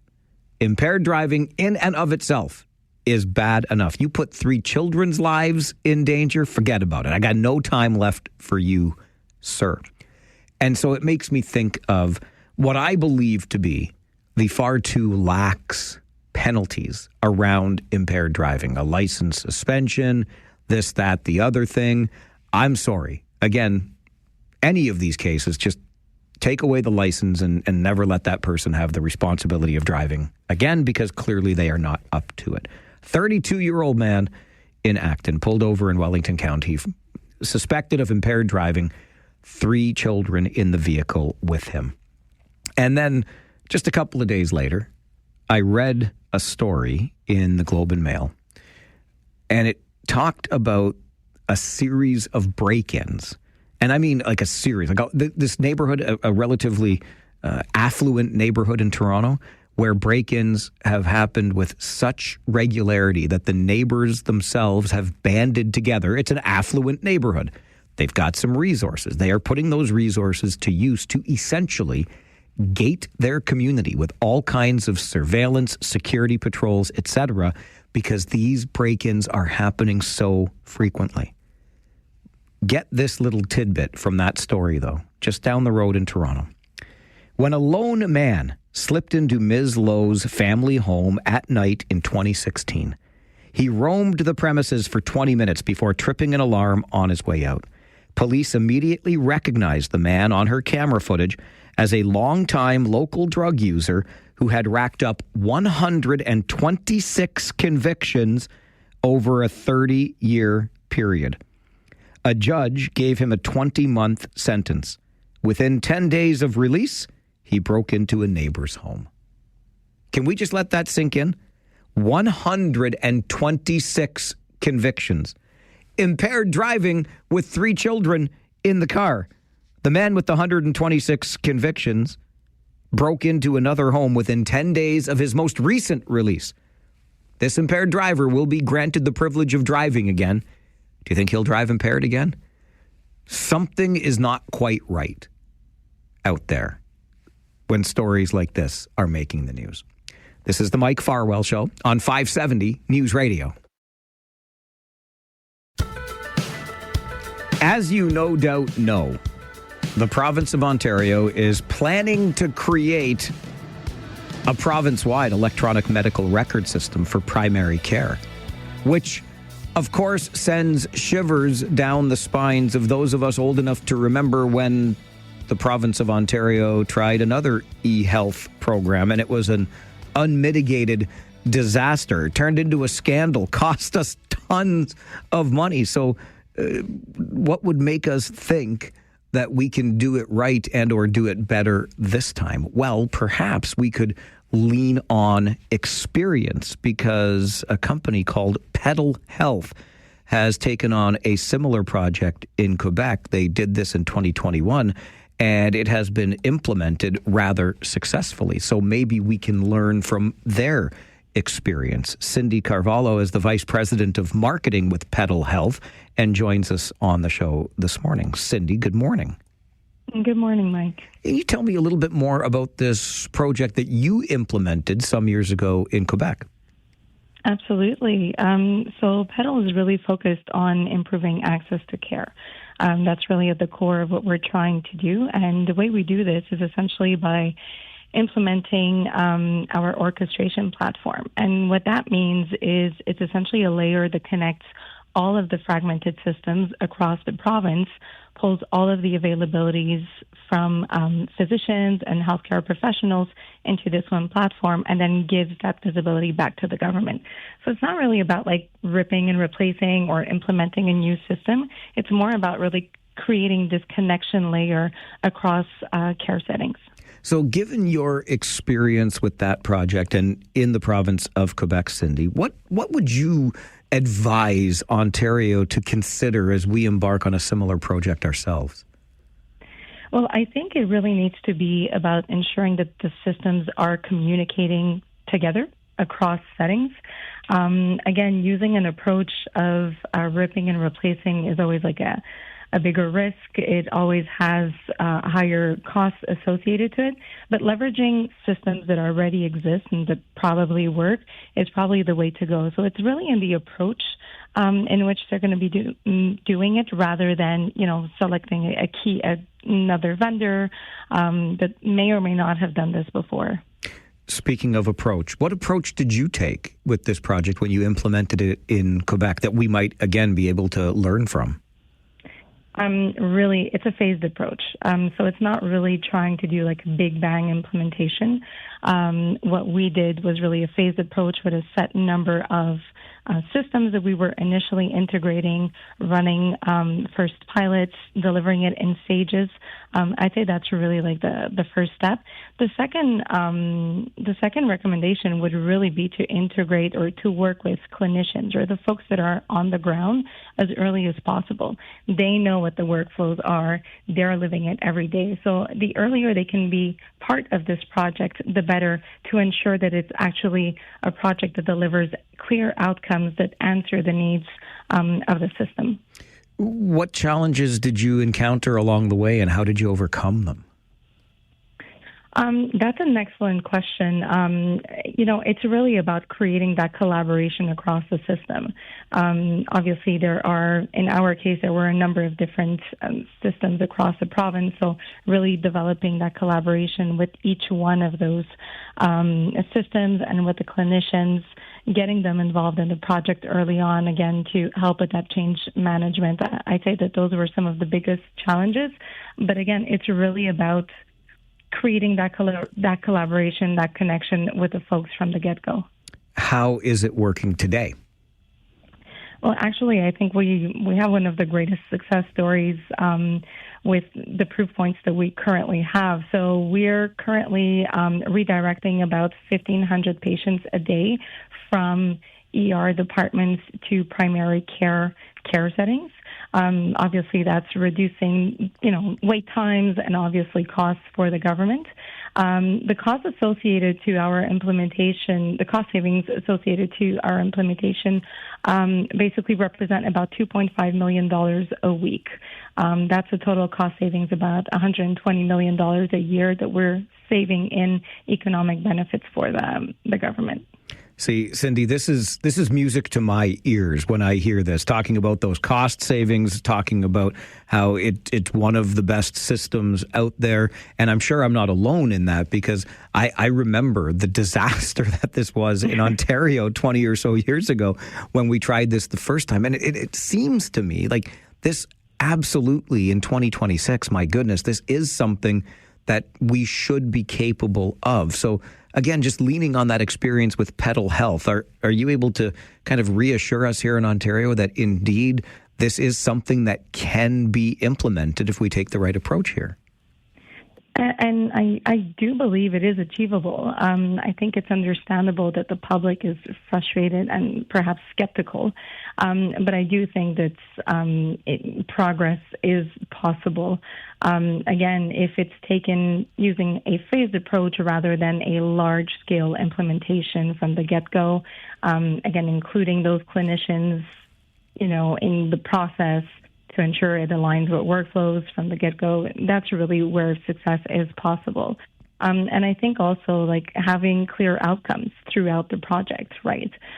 Being able to see that every single one of those phases are actually delivering tangible outcomes for the system, but for the patients as well.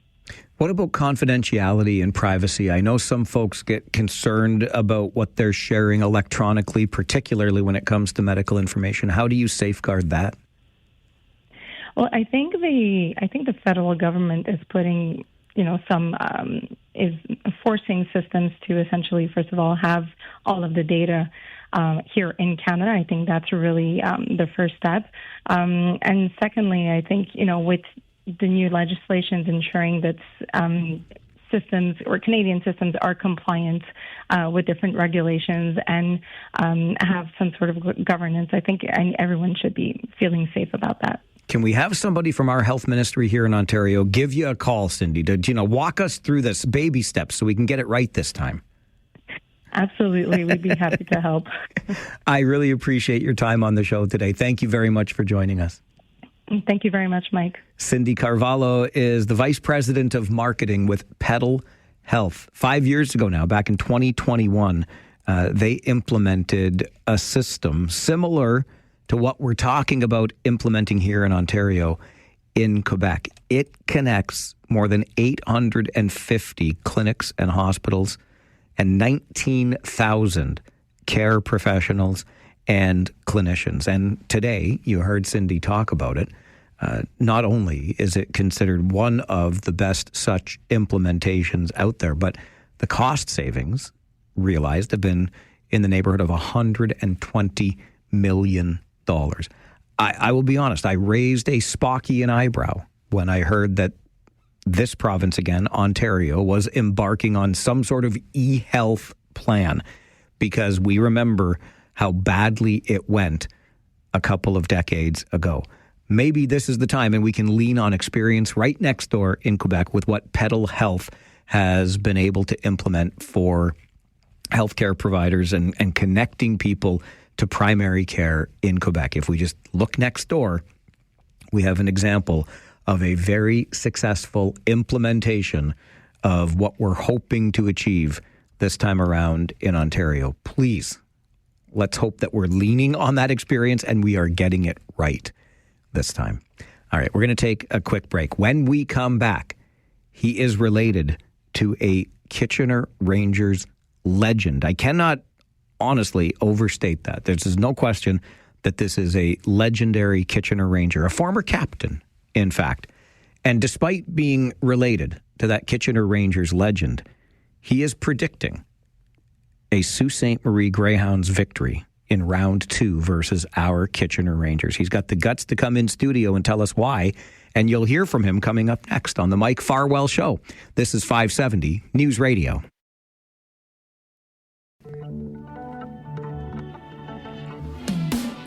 I am not going to tell you, I'm sorry, I don't mean to be lacking in transparency, but I'm not going to tell you to whom this next guest is related, but I think you'll figure it out pretty easily by the last name. He is a relative of a Kitchener Rangers legend, and he is picking the Sault Ste. Marie Greyhounds to beat the Kitchener Rangers in their playoff series that starts tomorrow. We'll have every game for you, beginning with your Harris Law pregame show tomorrow evening at 6:30, right here on your home of Kitchener Rangers hockey. That, of course, is 570 News Radio, and that's why we bring you stories just like this, because as that playoff series with the Sioux gets underway tomorrow, there is also the Ontario, the province-wide U13 hockey championships happening this week. They're opening, in fact, they opened yesterday. They continue through Sunday at the Waterloo Memorial Recreation Complex. And the team representing Northwestern Ontario is none other than the Kenora Thistles. There's another hint as to whom this next guest is related to. He's in Kenora with the U13 Kenora Thistles. He's the head coach of that team. He is related to a Kitchener Rangers legend. Jeff Richards joins the show, the head coach of those U13 Kenora Thistles. And let's just start there, Jeff. You must be pretty proud of this Kenora Thistles hockey club. Yeah, no, absolutely. The kids really worked hard this year and come together as a group late in the season, and were able to take on Thunder Bay, who we haven't beaten in about 15 years, and they get to earn the right to this championship and the experience, and I think they're all quite stoked to be here, and really looking forward to getting started today. It's all in the coaching, though, of course, right? Well, I'd love to take credit for it, but you can only do so much on the bench, and the kids, if they're not going, the coach can't do a whole lot about it. So preparation was key, and they were ready to roll. Talk to me about that evolution in hockey for you. Obviously, as a player through the Ontario Hockey League with the Sioux Greyhounds, and now ultimately behind the bench coaching kids. How did this all come about? Well, when you're sitting in the stands and the kids want to play, and you've got a little experience in the background of it, and I teach for a living, so teaching the game and knowing the game come quite naturally, and just not being able to really watch someone else. Not saying they weren't doing a great job, but, just not quite doing the job that I hoped for, maybe. And, I've been the coach pretty much since day one for both my kids, and just giving back to the game, to all the, to the community that supported me throughout my career. And it's just been a great experience. You stayed as far north as you could in the OHL when you played there for the Sault Ste. Marie Greyhounds, which is south compared to Kenora and Thunder Bay. But tell me about the experience of putting on that Greyhounds jersey in the OHL. Oh, it's so good. There's so much history there and so many top players that went through there, the very passionate fan base, and just to go in there, the old barn that you used to have with the stands that were slanted on the corners, and it was such a great experience. And some of the alumni that were always around and supportive, so much to give and learn from. And I had an amazing experience, great coaching, got to play under Craig Hartsburg, which was him passing along all the information that he picked up through his career, and it was a really amazing experience. And small town, young kid, and going in there was really a great experience. So here we are, your U13 Thistles from Kenora in the region of Waterloo for this championship, while the Kitchener Rangers are getting set to start a playoff series with the Sioux Greyhounds. I guess I probably don't have to ask where your allegiances lie. Yeah, no, we had some great battles back in the day, and when Mike and myself were playing against each other, there was always a little the newspapers or the media would push a Kenora Cup challenge, and so I think Mike probably got the best of me and the Greyhounds over his career, but it was always a great experience to come down and battle with Kitchener, and they had a really amazing team, obviously going into the Memorial Cup Championship the one year, but just Derek Roy and all those guys that they put in, Eminger going into the NHL, and it was a lot of fun and great hockey and good competitive, respectful hockey. It was lots of fun. Mike Richards, of course, the former captain with the Kitchener Rangers, the Memorial Cup champion that you mentioned. Many would suggest, and I might be among those many, Jeff, that Mike will be the next inductee to the new level of legacy in Kitchener. It's got Pete DeBoer and Brian Bellows so far. They just started it this year. I think Mike's name might come up pretty soon. But Mike Richards, Jeff Richards, the cousin, what's with the Richards family? Is it just you're in Kenora. What the hell else are you going to do, right? Yeah, no, we put in a lot of time at the ODR. Both our families were very supportive of our hockey careers, and our parents, our dads both played and were hockey, good at the positions they played. His dad was a forward, my dad was a defenseman, and I think the pedigree was just passed along, and I'm kind of passing it along to my son as we speak. But we definitely put in the time. His parents looked after the ODR back in the day, and they've since passed it along through the cycle, and now I'm the president of the ODR, and my kids spent a lot of time growing up there, and I think if you're passionate about it and you put in enough time, you can do good things. I know Mike spends a lot of his time fishing. Can you ever drag him away from the lake to watch a hockey game these days? You know what? Tougher to get him from the lake because he's in Florida at the lake in the winter. But he was home at Christmas, and he definitely showed up and supported Jace, my son, and came out to a couple games while he was home. So it was great to see him there and chatting with the boys. We are going to obviously play a couple of games up in the Sioux, and those of us here in Southern Ontario, Jeff, complain a lot about, oh my gosh, it's an 8-hour bus ride. It's the worst. How are we going to do this? What was it like traveling several hours for every game when you played for the Sioux? It's an experience. I think as a team we bonded, we were closer because of it. You spend that much time on a bus together, and with all the cards, or just we didn't have the cell phones that kind of isolate people a little bit more nowadays, I would guess, on the bus trips and stuff. So I think it was a little bit challenging just with the travel aspect and the preparation, being able to manage hydration levels and everything, and sleep, and but overall I think it was a great experience, and like I said, the team was probably closer for it and had some success because of it. You mentioned Craig Hartsburg, who you played for in the Sioux, Paul Theriault, another coach you played for, two guys whose names are very well known in the Ontario Hockey League. Do you take anything from coaches that tutored you, that mentored you, that coached you into your coaching at the Thistles? Oh, absolutely. The mentors are the best resource that you have. Not to say that I've reached out to them a whole lot, but just the way they carry themselves, held everybody accountable and the expectations levels, like it's not, I'll meet you at the bottom here, you're going to meet us at the top, or get rid, you're not going to be involved. So, I had some really good experience, and I'll always remember Hartsey was, 5 minutes early is 10 minutes late. Like, show up, be ready, and let's go. Yeah.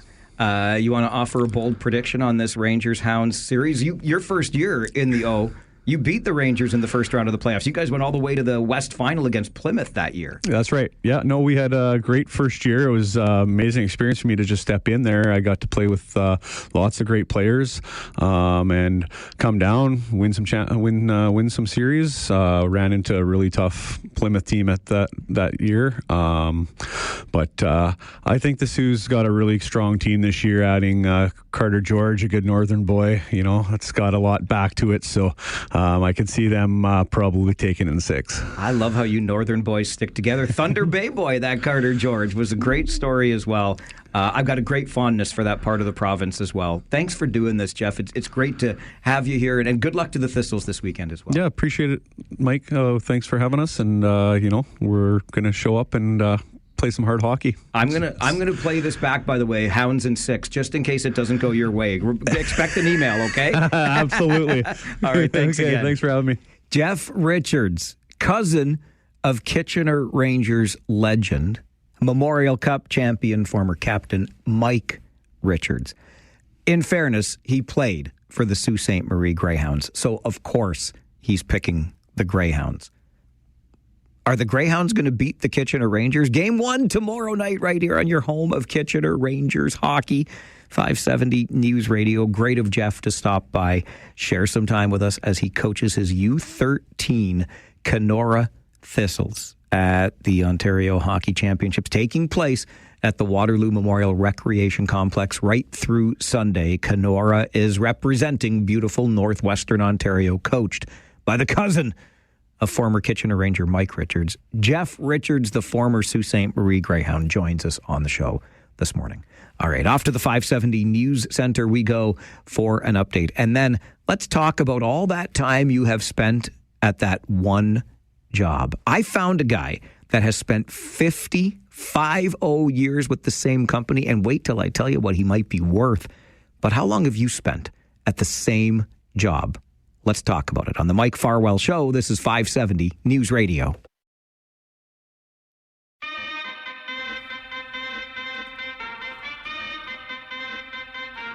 Turn it up.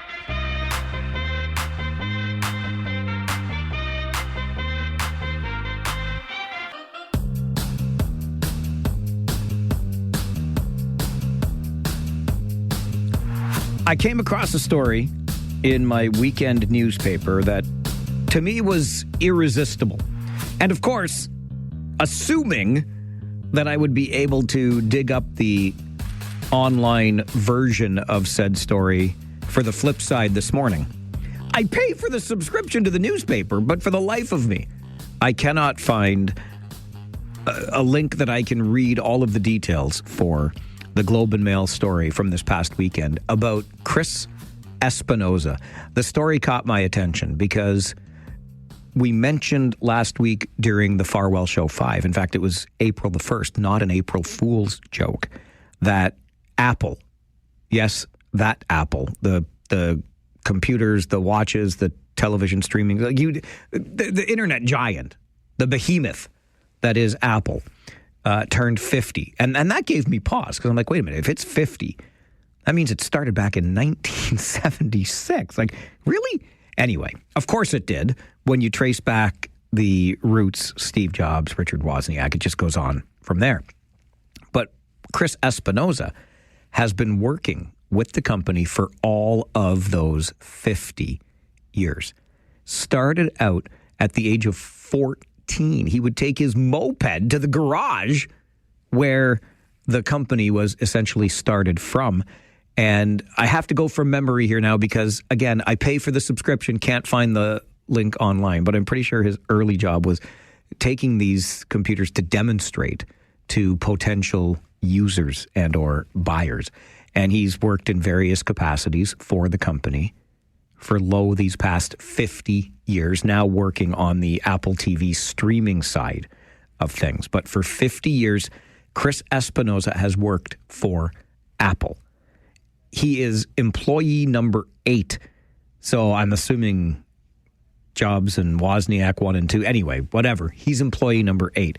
And one of the highlights of the story for me, because I geek out on numbers and stuff, early on, of course, when a company is a startup, I doubt the salaries are all that high. When you're 14 years old, I'm sure it was something like part-time work for you.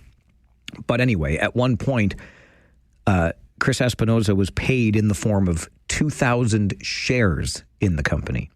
And when you take those shares and multiply them with the value of those original shares today, Chris Espinoza would be worth well over $100 million just based on the shares alone. Forget what he's earned over his 50 years with Apple Computer Corporation. Now it's just Apple, I think. Anyway, he would not disclose what those shares are worth or what he was worth or anything like that. Who knows? Maybe he gave them away. That's irrelevant to what this made me think about for today. Because whether he's worth $100 million or more at this point or not, he has been with the same company for 50 years.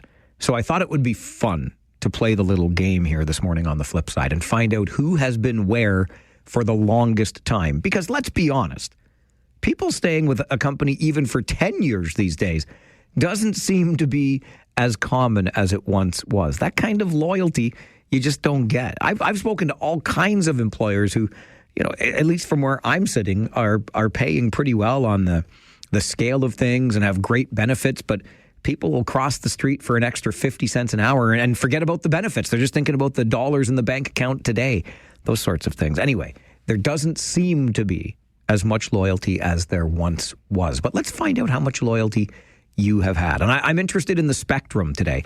I'm going to use the new notepad that Run for Office Waterloo Region brought into the studio for me today. Who has been there for the least, who's worked at any one place for the least amount of time? Who's worked for any one place for the most amount of time? And by least amount, I mean the longest you've been with any one job. What is the longest you have spent there? And maybe the longest for you is like 4 years. You've done a bunch of other 3 or 2 or 1 year jobs. I don't know. But whose longest time is the least amount of time and whose longest time is the most amount of time? We'll follow the spectrum here, but I wonder if anybody can get to Chris Espinoza's 50 years with Apple. How long have you been at the job you are at? Or what's the longest? Maybe you've retired, maybe you've moved on. What is the longest you have been in any one job? 519-570-2545. Star 570, 1-800-570-5715. I've told you many times, even referred to it earlier today. The man that hired me for the first time in radio is celebrating a birthday today. I was wishing him happy birthday on Facebook. That was back in June of 1995. That was a part-time job for me, but it was my first professional radio broadcasting job doing the overnight show in Brantford. So 31 years almost total in radio, bounced around from place to place, but have been here now as of this year with Rogers and 570, 19 years. That's far and away for me the longest I've stayed in any one place. And the funny thing is, when I got here in 2007, I thought, I'm not staying with this big company very long. I had been working for smaller independent radio stations up until then. And I thought, I'm just going to be at this big corporate giant for a while. 19 years later, here I am. So for me, that's the longest time I've spent at any one job. What about for you? Scott sends me an email to mike@570news.com. I worked for Wolseley Mechanical. I hope I'm saying that right, because I see the business all the time out there on Wilson Avenue. Wolseley, anyway, mechanical for 45 years and then retired last May, says Scott. And I received another email earlier this morning, just after I talked about this with Christine Clark on All News Mornings. Deb says, my husband Tim was with his employer for 45 years, Napa. Love it. And my buddy Mikey says 30 years for me. I think Mikey works for Purelator, if I'm not mistaken. If I got that wrong, Mikey, I'm sorry. But so we've got 30 years. We got 2 45-year employees.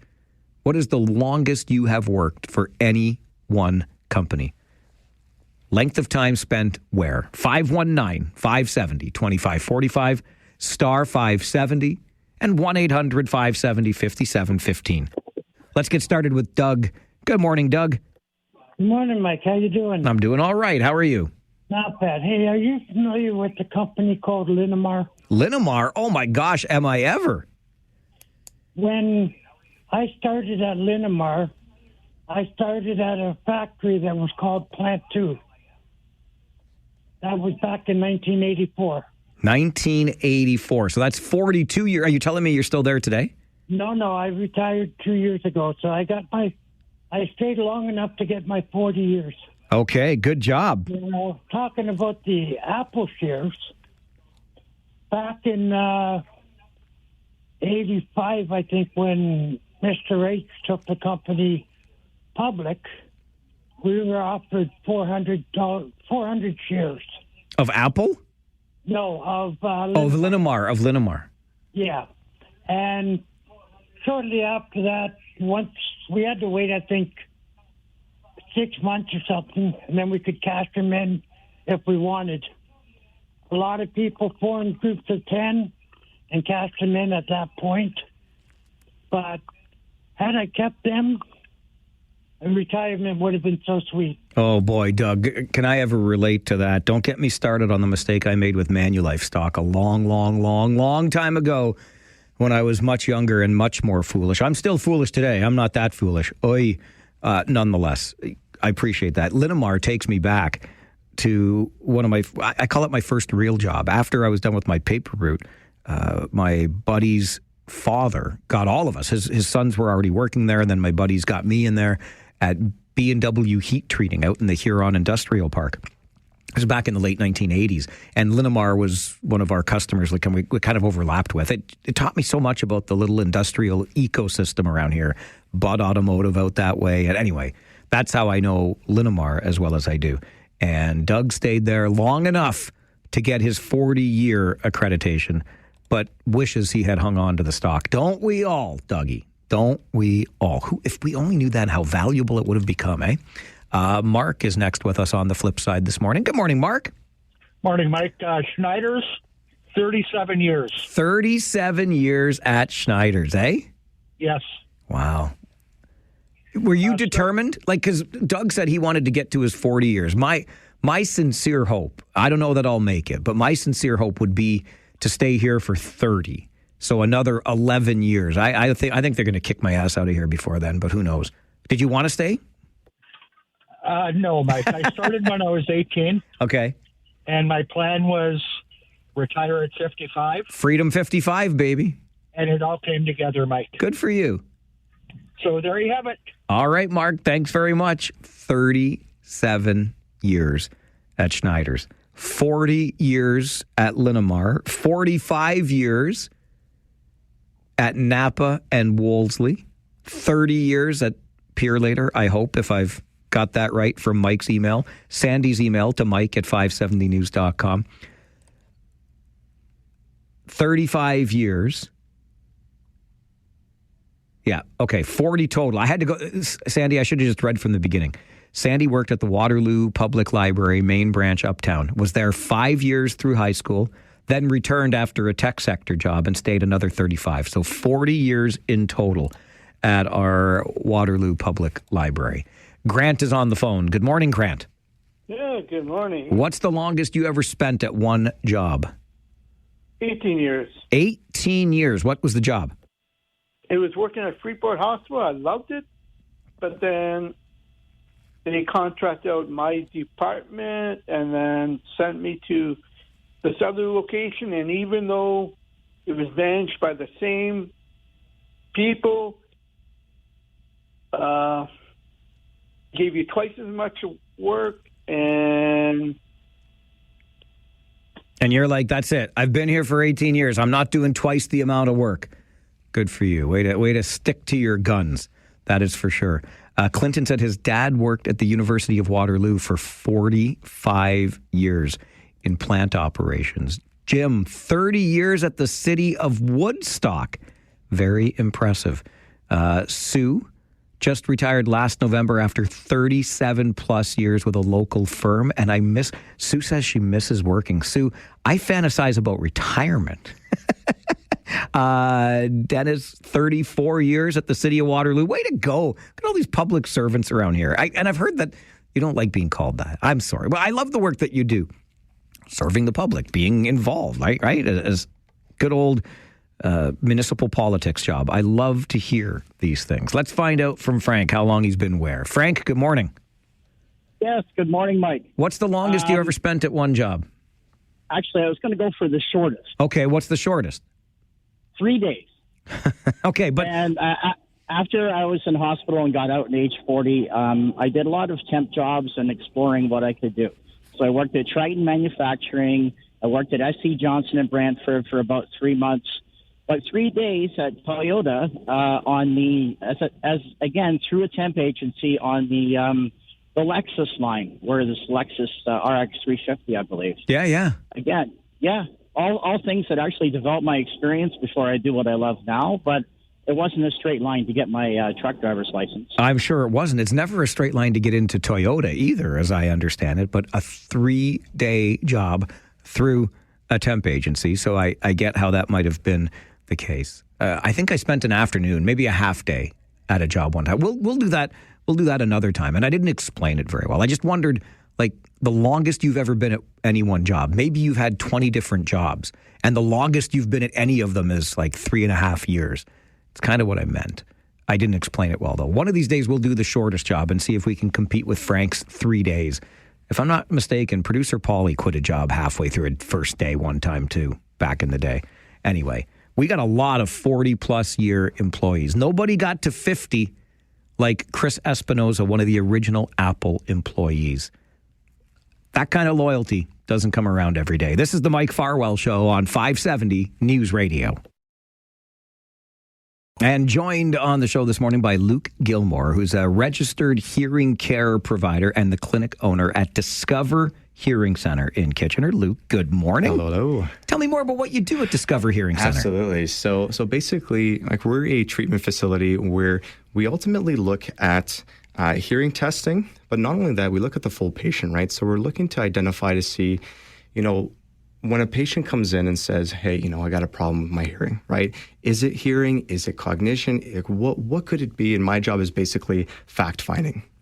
You and I were chatting off the air because I think there are some facts that I need to find. But for me and for other listeners who might be, looking for when noticing symptoms for themselves or a loved one, could be raising some of those red flags, Luke, to have their ears checked. What could we be watching 100%. So, the one that we often see in clinic is really when it comes to background noise.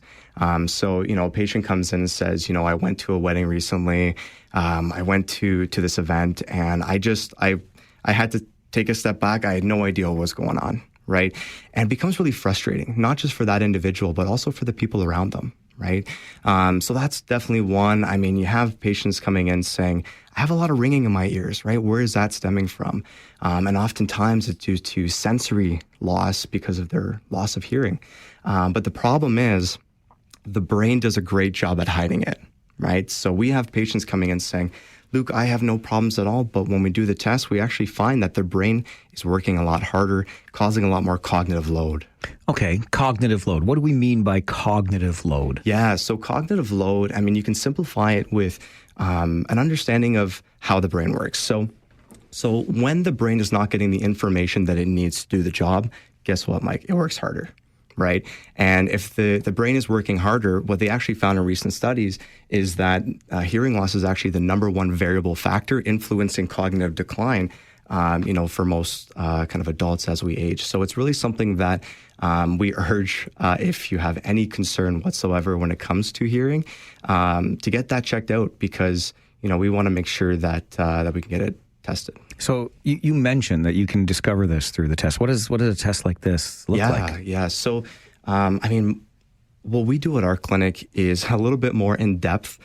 So we spend about 2 hours for our test with patients. And what we're really looking to do is use our advanced diagnostic testing equipment to not only measure hearing, but also measure to see how is the information getting from your ear to the brain. Because it's really important, right, to understand that factor. And then we also do our cognitive test screenings in clinic to kind of tie the bow together to see how everything's all working, as one. Is it an uncomfortable test in any way? No, not at all. No, I was joking. I always worry about these things, Luke. When you go to the optometrist, you have your that they blow the air in your eye, and you're like, but we don't do anything like that. So it's really non-invasive.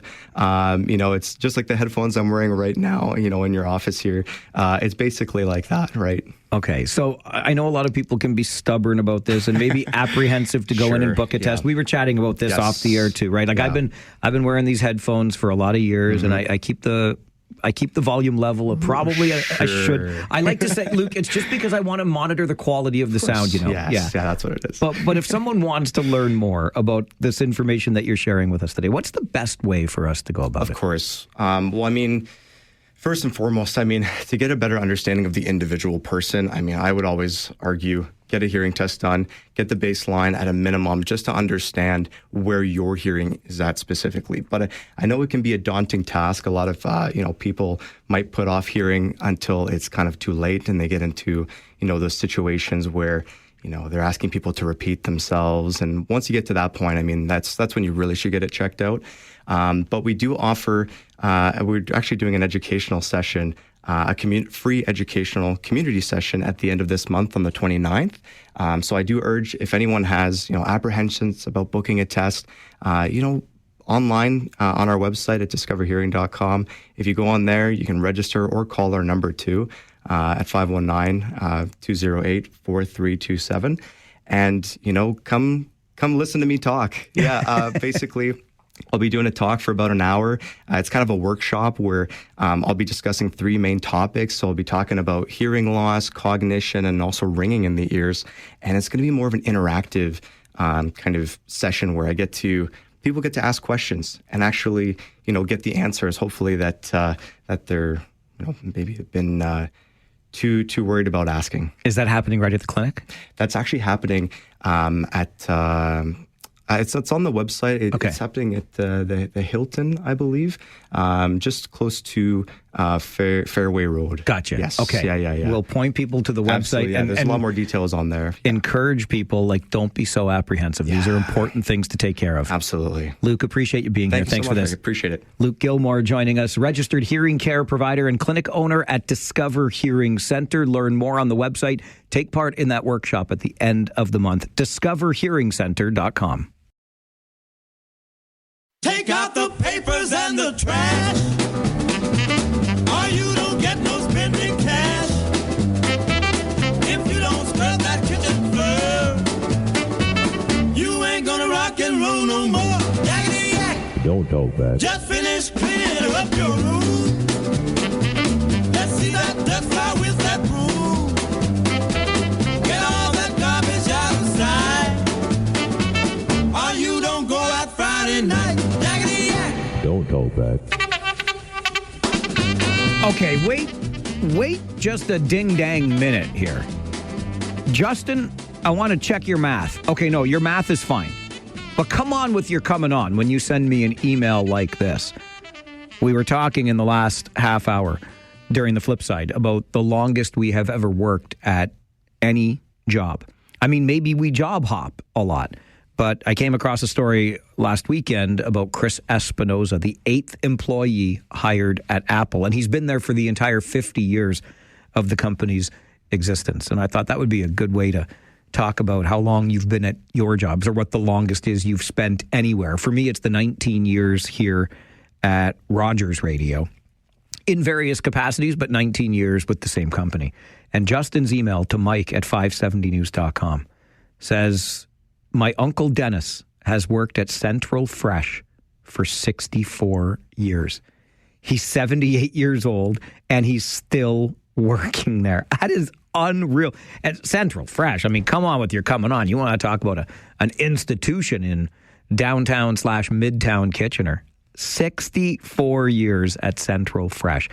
And Howard sends me a really nice email to Mike at 570news.com. He is the Dolman at Dolman Eye Care in New Hamburg. And Howard wants to shout out some of his own long-term employees at Dolman Eye Care. Daryl, 19 years.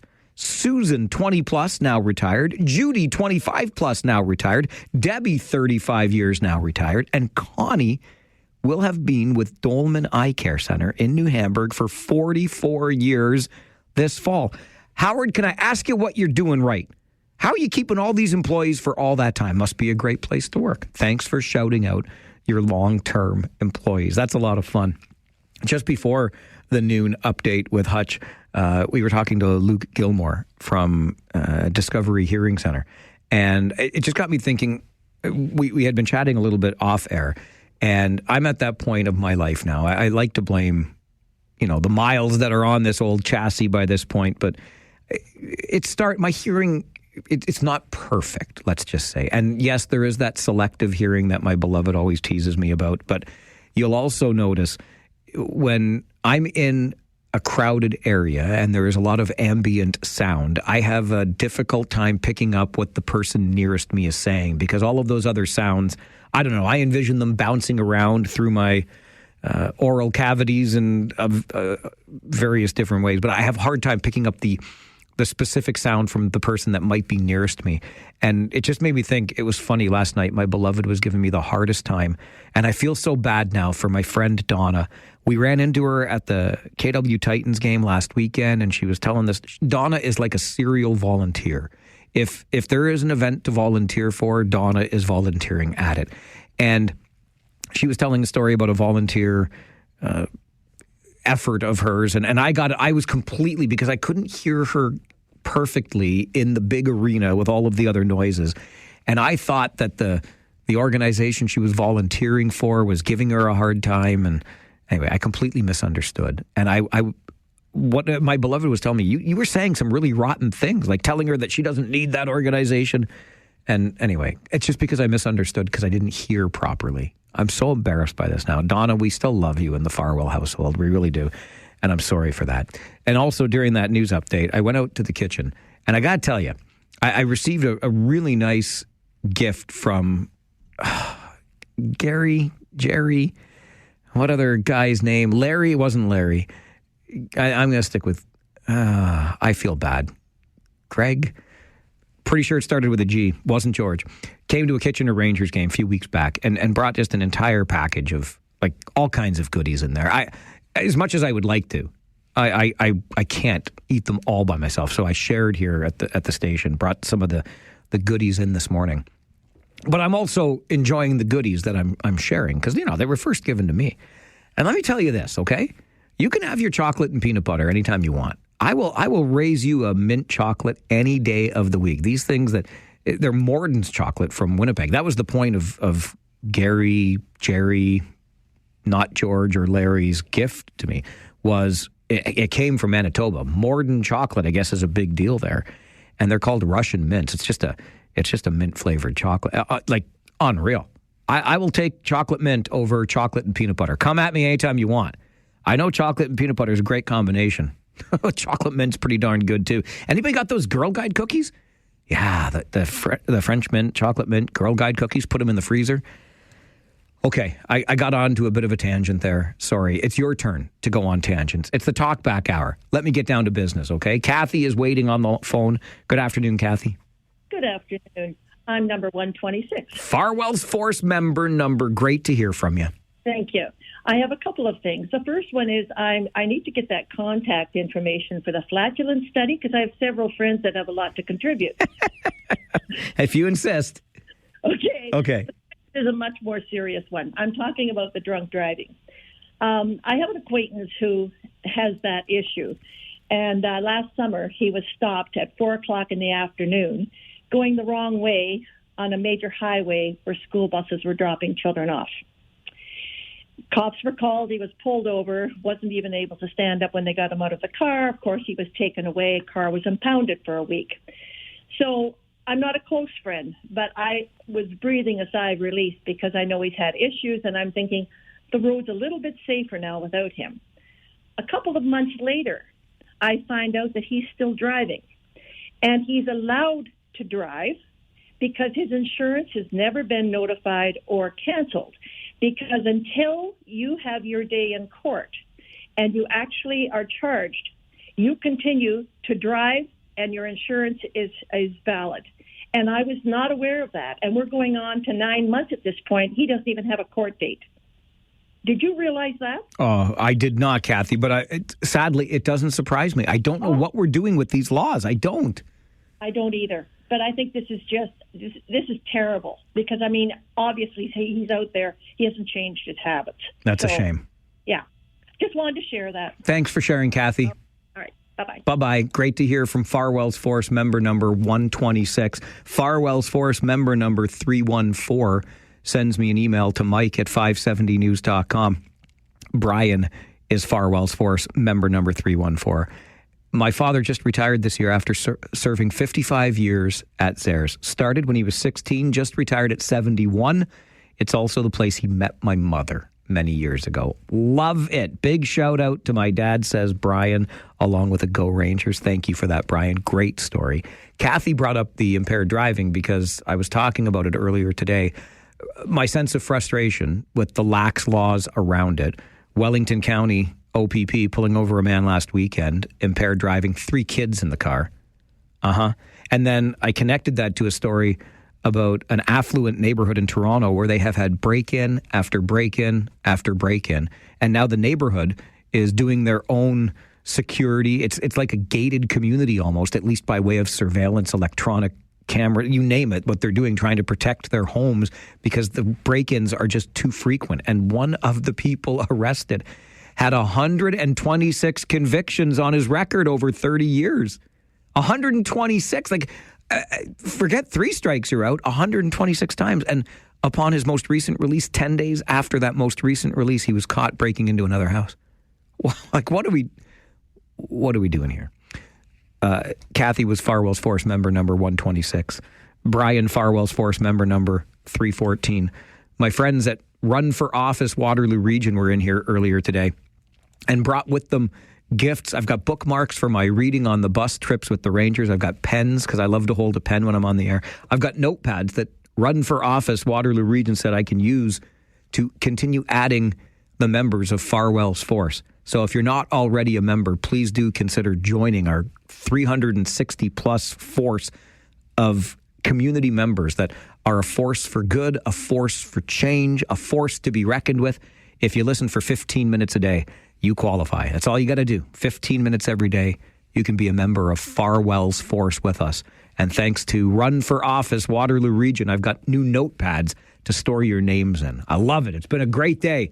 It's going to get even better now because Kyle's on the phone. Hi, Kyle. What? Sorry, Yeah. my hearing pulled it off. Stop it. I'm still doing my job for 30 years, and that's playing video games. Does that count? No, it does not count, but good work.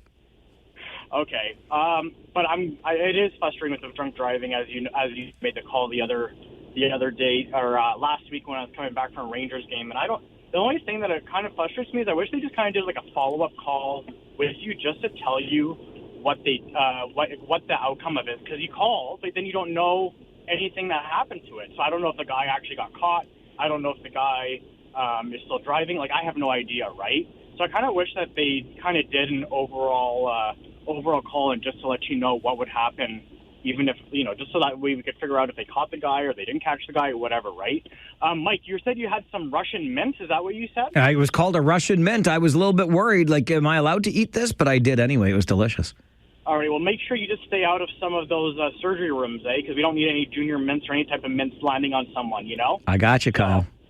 Thanks, Mike. Bye. Thanks, Kyle. Bye. Good Seinfeld reference there. I'm here for it anytime. Jim is next on Talkback. Hello, Jim. How are you today? I'm excellent. How are you? If I was any better, it'd have to be twins. Attaboy, Jimmy. I want to verify that story about Dennis. It's kind of ironic. Last week I was shopping at Central, and we were talking together, and the subject came up of like, geez, how long you been there, Dennis?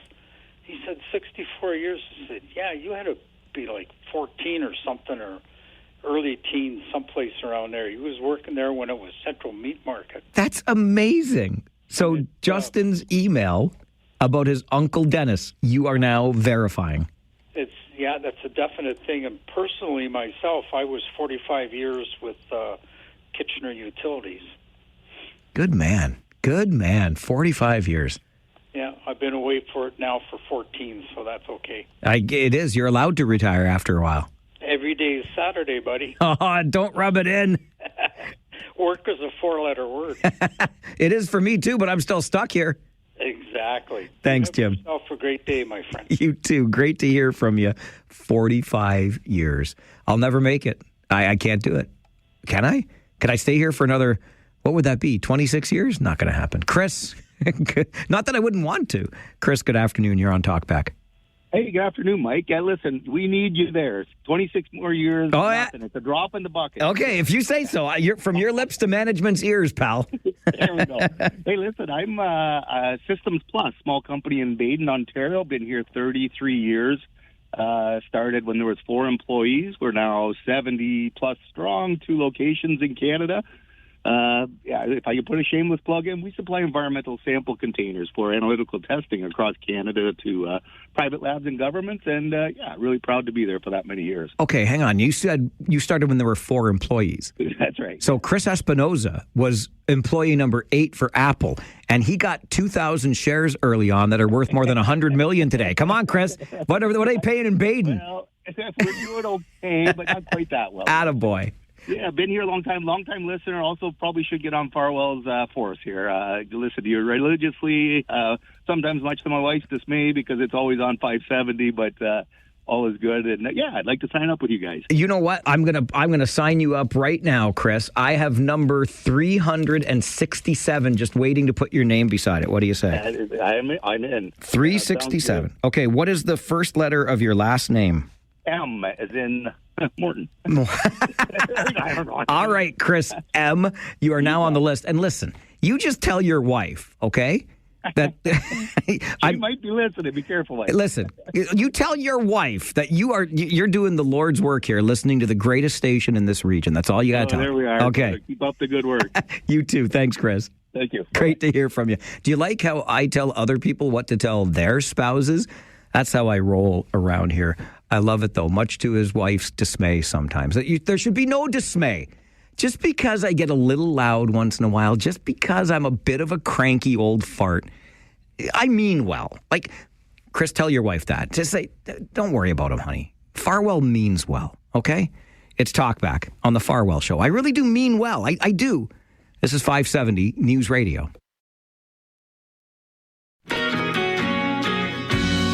I know I am not the only one with an opinion. That's why we have Talkback Hour every day, noon until 1, opening up the phone lines to give you the chance to share your opinion. All ideas are welcome. 519-570-2545, star 570, and 1-800-570-5715. Let's get to another member of Farwell's force, member number 353. It says so right here on the sheet in front of me. EJ, good afternoon. You're on Talkback. Good afternoon, Mike. I just felt I should call and join all these fantastic people that work so hard, so long for their employers. I worked for a couple of months short of 40 years as a school secretary. Enjoyed it immensely and would never have wanted to do anything else. Were you at the same school the entire time, EJ? Yes, I was half-time at the same school the whole time, and then I was feathered out to other schools to fill in my full-time. Sure. May I ask which school you spent the most time at? I was at Queensmount Senior Public. Okay, yeah. Yeah, fantastic, terrific age, grade 7, 8. Yep, I hear you. That's awesome. I love it. Thanks for that, EJ. Way to go. Yeah, no, it was fantastic. I worked until I was 70. Oh, my gosh. That's impressive. 40 years until you were 70. School secretary. Just a couple of months short of the 40 years. Listen, I bump into kids that I don't even recognize, but they'll recognize me and carry my groceries to the car or whatever, you know. You leave an impression. You do, absolutely. And when you get a couple of months away from 40 years, we're rounding up, okay? It was 40 years. Okay. Okay. Yeah. So, fantastic staff. They did fabulous things for me personally. When my son died in a car accident, when I ended up being divorced, they came to move me from where I was to another location. You couldn't ask for a better large family. I love to hear it. Thanks for sharing that, EJ. You're welcome. Have a great day. You too. Bye now. Bye-bye. Farwell's Force member number 353 right there. Students she didn't even recognize as they were all growing up, helping her carry groceries to her car. You know, it just makes me think, and as soon as EJ mentioned, just shy of 40 years, we're rounding up 40 years as a school secretary, the impact that certain people in positions like that have on your life. I'm at the age and stage of life where the obituaries are part of my daily newspaper reading, at least browsing.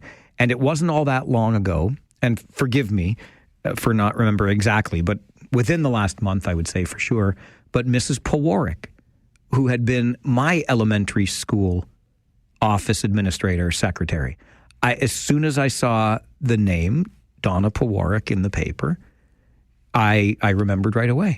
She was a constant at St. Anne's Elementary School in Kitchener in that office. So condolences to the family. And I still, all these years later, remember Mrs. Pawarek in the office as our elementary school secretary. So there you go. Clinton sends me an email, another Farwell's Force member. My goodness gracious, member number 35. We are a growing force, I'm telling you. We are a force to be reckoned with, a force for good, a force for change. But Clinton's email to Mike at 570news.com. You have an 8-hour bus trip coming up, Clinton says. I'm just wondering if you might be transferring your Farwell Force members list to an Excel spreadsheet. That 8-hour bus trip to the Sioux gives you plenty of time.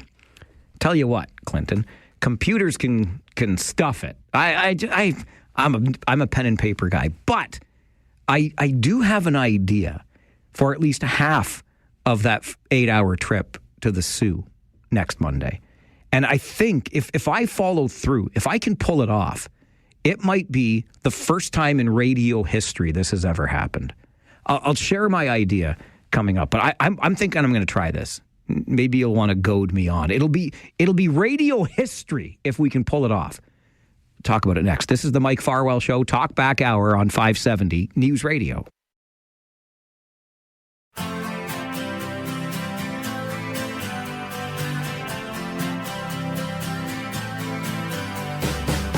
The Talkback Hour is your daily opportunity between noon and 1 to talk about the issues of the day or bring forward something you would like to make the issue of the day. By all means, share it with us here on the show. That's why we set aside this time each and every day. Emails count too, but we always prefer to hear your voice. Clinton, though, sent an email that I shared with you just before that update in the 570 News Center. And he said, listen, you've got an 8-hour bus trip to the Sioux next week with the Kitchener Rangers. Are you going to take that Farwell's Force list that you have in pen and paper on all these different pieces of paper that you keep track of in the studio and convert it to an Excel spreadsheet? No, because I don't know. I'm not an Excel spreadsheet guy. Whatever. I like my pen and paper, but it did make me think. I've had this in the back of my mind. I shared it with my beloved last night. She didn't laugh me out of the house. So let me run it by you and you tell me what you think. I was thinking, look, it's an 8-hour trip. And I took a sneak peek at the schedule and we're going to be leaving pretty early on Monday morning, which means I won't be able to be here. And believe you me, like I hate it. I'm not supposed to use that word. I really, really, really don't like it when I can't be here because I love these opportunities every day to talk about the issues and engage with you. And when I can't be here, it sucks for me. So I was thinking, it's an 8-hour trip. What if, like, I have the technology, I think I can make this work. What if I did the show from the bus? It's 8 hours. I'll kill half of it doing the show. I think it will be the first time in history this has ever happened. But why not? Why not give it a shot? So we still do the show, right? We hang out for a few hours, kill some time on the trip, and bada bing, bada boom. So I might not be in studio, but I won't miss the show. You won't miss the show. What do you say on Monday when I get my fat butt on that bus, I just sit there on that fat butt and do the show from the bus? I don't think it's ever been done before in the history of radio. We could make some radio history on Monday if we got the guts. Like, do you triple dog dare me to do it? Those muckety mucks are going to be busy doing their own things. They're not going to care what I'm doing in my seat up front. I think I can pull this off. I think I want to pull this off. I think I want us to make radio history together on Monday and have the first ever 4-hour radio show broadcast live from a hockey team's bus on the way to Sault Ste. Marie. In my head, I don't know how it could get any better than that. I'm planting the seed. Let's see if it germinates over the next 24 hours or so. Andre is next with us on Talkback. Good afternoon, Andre. Good afternoon, Mike. Force number 369. There, eh? You know what's funny about that, Andre? I just got an email from Dirk who wanted to be number 369, and I had to say, I'm sorry, it's already claimed, and now you have just reinforced that message. I was not lying to Dirk. What's with 369? Why does everybody want to be 369? I don't know. Okay. Easy to. That's to true. remember. 369. You're right. The lottery. And so I have two things to say.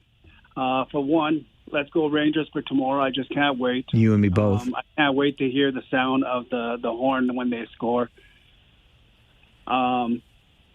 Two is you talk in the past about the red chair, not the red chair, silly, the main chair in the region. The regional chair. Yeah. Karen Redmond, regional chair, yes. Okay, now, before I go to the next point, I'd like to see Rob Deutschman because he's very smart, very spread ideas. You know what I mean? I voted for him in the past. You are the second person to suggest that, Andre. We're going to find out because it's going to be an appointed position. So let's see if the provincial government appoints Rob Deutschman to the position of regional chair. Okay. And then my last point is about the segment earlier before. This is why I mainly call is thank you very much for that, Mike. I will get in contact with, is it Dr. Gilmore? Yes, Luke Gilmore at the Discovery Hearing Center. Thank you. Because in my situation, 2003, when I had my work injury and concussion wasn't popular, and I got in touch with the specialist from the Kitchener Rangers, Dr. Duchesne. He's worked in London in the past, but he's the one who discovered the concussion through the brain and all that stuff, so open windows to a lot. And like I said to you a couple of weeks ago when you were talking about the low vision clinic, they do so much. But also what you just brought on the table, please, people, just go check. It doesn't hurt. It's I don't know if it's free or not or if it's on your benefits, but get it done because you never know, even falling off your bike with your helmet on, there's always a mark of concussion. And if you don't get tested now, then you're not going to get approved in the future. All right, Andre, I appreciate that. Just to be clear, Luke Gilmore was here from Discover Hearing Center. So he's not an expert in diagnosing concussion, but he did talk about cognitive load and how that impacts our hearing. But I just don't want to get things confused when we go and start asking for concussion testing at a hearing clinic. Just to be clear about that. Afif is with us next on Talkback. Good afternoon, Afif. Hey, good afternoon, Mike. So you're saying that you're going to be on the bus for 8 hours with the Kitchener Rangers, right? That's correct. and you'll be doing half of the show on the bus. Well, not half the show. I figure I could kill half the 8 hours by doing a 4-hour show from the bus. That would be pretty cool. But also, what I'm actually thinking, why don't you have a couple of the Kitchen Rangers as the special guests? Well, listen, I'm going to be there with a hot mic, Afif. That's the beauty. Like, who knows what could happen? Exactly. You can just bring them over and be like, hey, Hugh, go on here, Luke, and tell everything. This is why I'm thinking we could do some damage here. We could make some radio history, Afif. Exactly. It'll be awesome. Okay. Thanks, buddy. All right. Thanks for the call. Good to hear from you today. Debbie sends an email to Mike at 570news.com. Farwell's Force member number 336. Yes, I want to be on that bus with you and take that road trip. I think it would be very cool. Scott says, killer idea. Killer idea. Scott, he should talk to my boss. Tell my boss I had a killer idea. I love it. And Dennis says, I think it's a cool idea. Maybe you can have a couple of the players co-host with you. Listen, we start at 9 a.m., okay? There might still be a little bit of tired eyes in there. They might want to sleep. But anyway, okay, I appreciate the support for my a killer idea, says Scott. Rob, my good friend Rob Kuhn, Kitchener Cooney, is on Talkback today. Yeah, how are you? I'm working at home today, just in a bit of lunch. I think that bus show would be an awesome idea. I hope you can do it. All right, I'll figure it out. I'm Farwell's Force 273, if my memory is correct. I have worked 39 years. We'll be reaching 40 years this fall with Environment Canada. I'm one of those who a hobby has turned into a career, and it doesn't feel like work most of the time. I'm so lucky and work with some great people. But you know David Phillips, our Environment Canada's national spokesperson? Yes, sir. He is semi-retired. I talked with him on shift, I think about 3 to 4 weeks ago for a weather briefing. He started work in 1967, the same time, the same year the Leafs won the Cup. That's how long he's been working. Why you got to be that way? Why you got to be that way? He loves it too, but he's very active. I've met him in person. He looks 20 years younger than he is. He's got the energy of somebody younger than me, so he's found something that works, and very good family life and good work-life balance, and he's still doing it. I've heard him interviewed. He's excellent. It's amazing. That's fantastic. I love it. Hey, Cooney, what number did you say you were? I think it was, I have 273 written here, or is it 173? Okay, see, it's not 273. This is where the idea for an Excel spreadsheet would come in handy, because I could just search you. It might be 173. All right, let me see if I can find 173 here, and there he is, 173, Cooney. Yeah, and I'm looking at warmth next week, Mike. It's, when I mentioned to you that we have if it is dry on 1 or 2 days next week, 25 degrees is possible. I don't think it's likely, but it is possible, and it has to be dry. So we'll see how it evolves. But Cooney, I'm going to be in Sault Ste. Marie, so all I care about is what the weather's like where I am. Well, I'm looking at the chart right now for Monday morning. It looks a little wet, but maybe still double digits for you for one day and less wet. And I do see there's still a lot of snow on the ground up there. Oh, so. Cooney, no, I'm not driving up to the snow. Come on. Oh, it's gonna. They have had so much this year. It's unbelievable. There are record snowfall amounts for snow on the ground. Timmins, Kirkland Lake, Kapuskasing, for so late. We call it that at work too sometimes and start laughing, just like Kincardine.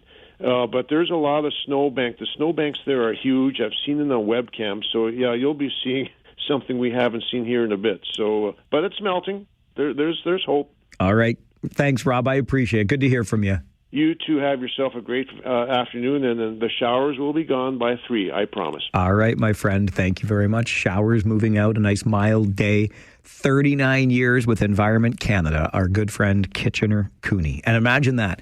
I'm leaving these mild temperatures and showers where there's nary a pile of snow on the ground to go up to Sault Ste. Marie next week, where the snow is most certainly still on the ground. Unreal. Clinton is next on Talkback. Good afternoon, Farwell's Force, member number 35.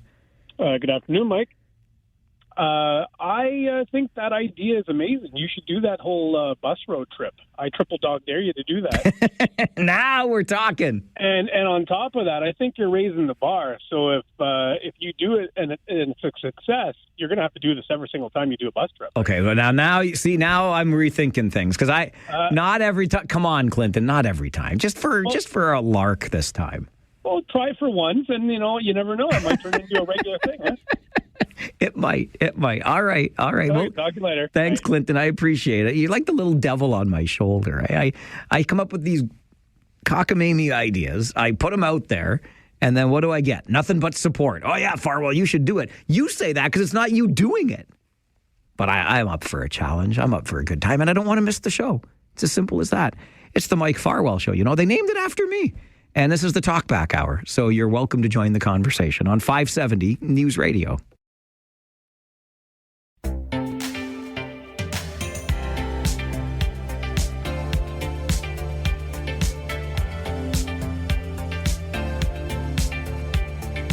The whole point of the Talkback Hour is to give you the chance to talk back. We do this every day from noon until 1, allowing you to add your voice to the issues of the day. Right back to the phones we go. Rudy, good afternoon. Good afternoon, Mike. I got two things I'd like to say. First of all, last week on Monday, I made 45 years at the same employer. That's amazing. Amazing. Way to go, Rudy. Yeah, thank you. I started there March 30th of 1981. And still going strong. Good man. What's the employer? Where have you been for 45 years? Well, it started out first, it was called the Guelph Beef Center. And then it turned to Better Beef under the same owner, and then he sold it to Cargill. Okay. Yeah, Cargill is huge. They're bigger than Loblaws. There's like 160,000 employees worldwide. But, things are going all right that way. And second thing I'd like to say is that, the crossings of the floor. And everybody's saying there should be a by-election. And if I voted somebody, I know you want a by-election too. Unfortunately, once somebody brought something forward called Bill C-306, Pierre, Lisa Raitt, Gary Goodyear, and Harold Albrecht all voted against it. I'm not sure why, but now people are regretting it. Rudy, I hear you, and I appreciate the call and the reminder. I didn't remember the bill by its name, but I know there have been efforts before, and I shared with you at the beginning of the show today one of the more recent efforts, and in fairness, it's only a petition from a London area MP. What those petitions usually amount to is an opportunity for that particular MP to get their name in the news, but nonetheless, it was a petition brought forward asking that we create a system whereby if you want to cross the floor and join another party, you have to go to a by-election. If you want to sit as an independent, that's fine.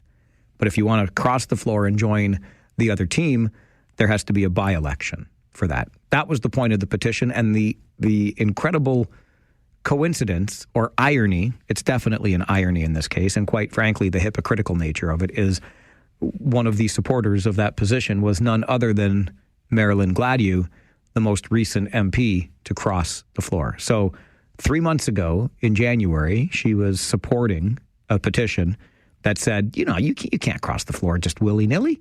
You got to go back for a by-election. And now Ms. Gladu has crossed the floor all willy-nilly and stuff and is not going to be subjected to a by-election. It's funny how things work when opportunity knocks. Let's go back to the phones. Dan is with us. Good afternoon, Dan. Hey, Mike. Good afternoon. I said good morning to you earlier, so now it's good afternoon, I guess. That's a good bookend to my day. Right on. I'm glad to be your bookends for a Thursday. I'm not sure if you got my apology. Earlier this morning, I went off on a tangent about new home buyers being responsible for the cost of infrastructure. And, I thought the proposal was to charge higher taxes to new home buyers. And I thought it was, Anyway, I was confused, Mike, so I just wanted to apologize. But, I think I understand what's going on now. Well, and in fairness, I mean, whether it's not necessarily their property taxes, but there is that tax, the development charges embedded into the price of that home, so they are paying for it. And a lot of people support that idea of that way of doing things. Yeah, well, I guess that's fair, but like I said, I was confused. But like I said, have a good day, and I'm sure we'll talk to you again. All right, Dan, appreciate the call. We did have a really informative and enlightening chat with Scott Davey, who is the Ward 1 councillor in Kitchener and the chair of the Finance Committee, because when we look at these development charge changes, I have to be careful with that, development charge changes introduced or proposed by the provincial government, and there's an $8.8 billion federal provincial fund set up to help, to use the terminology we've heard a lot lately, make cities whole, if you will. They want the feds in the province, they want development charges reduced. That if development charges are lower, it will be a lower cost to build a new home. But if municipalities lower those development charges, they're going to have to make up the revenue somewhere. And where would that be? And there is an argument that many can get behind that growth should pay for growth. If there is a new subdivision being built in Kitchener, to use the example we talked about earlier today, and in order to get that new subdivision serviced with all of that underground infrastructure, et cetera, maybe there's a pumping station required and whatnot, many would support the idea that those new homeowners are paying for that growth through the development charges placed on construction of that neighborhood, because they are the ones that are going to be obviously creating the demand for the underground infrastructure, the pumping station, whatever it happens to be. When we get into things like parks and community centers, that's a different story, because I might use that park or that community center, and I've been here a long time. Why shouldn't I pay something for that too? And there is a whole other stream of the discussion that suggests there are other ways besides development charges to fund these critical bits of infrastructure. So it's certainly not cut and dried. It's not black and white. But the City of Kitchener is trying to work on what will be a shortfall in the expected revenue associated with development charges as these changes take effect.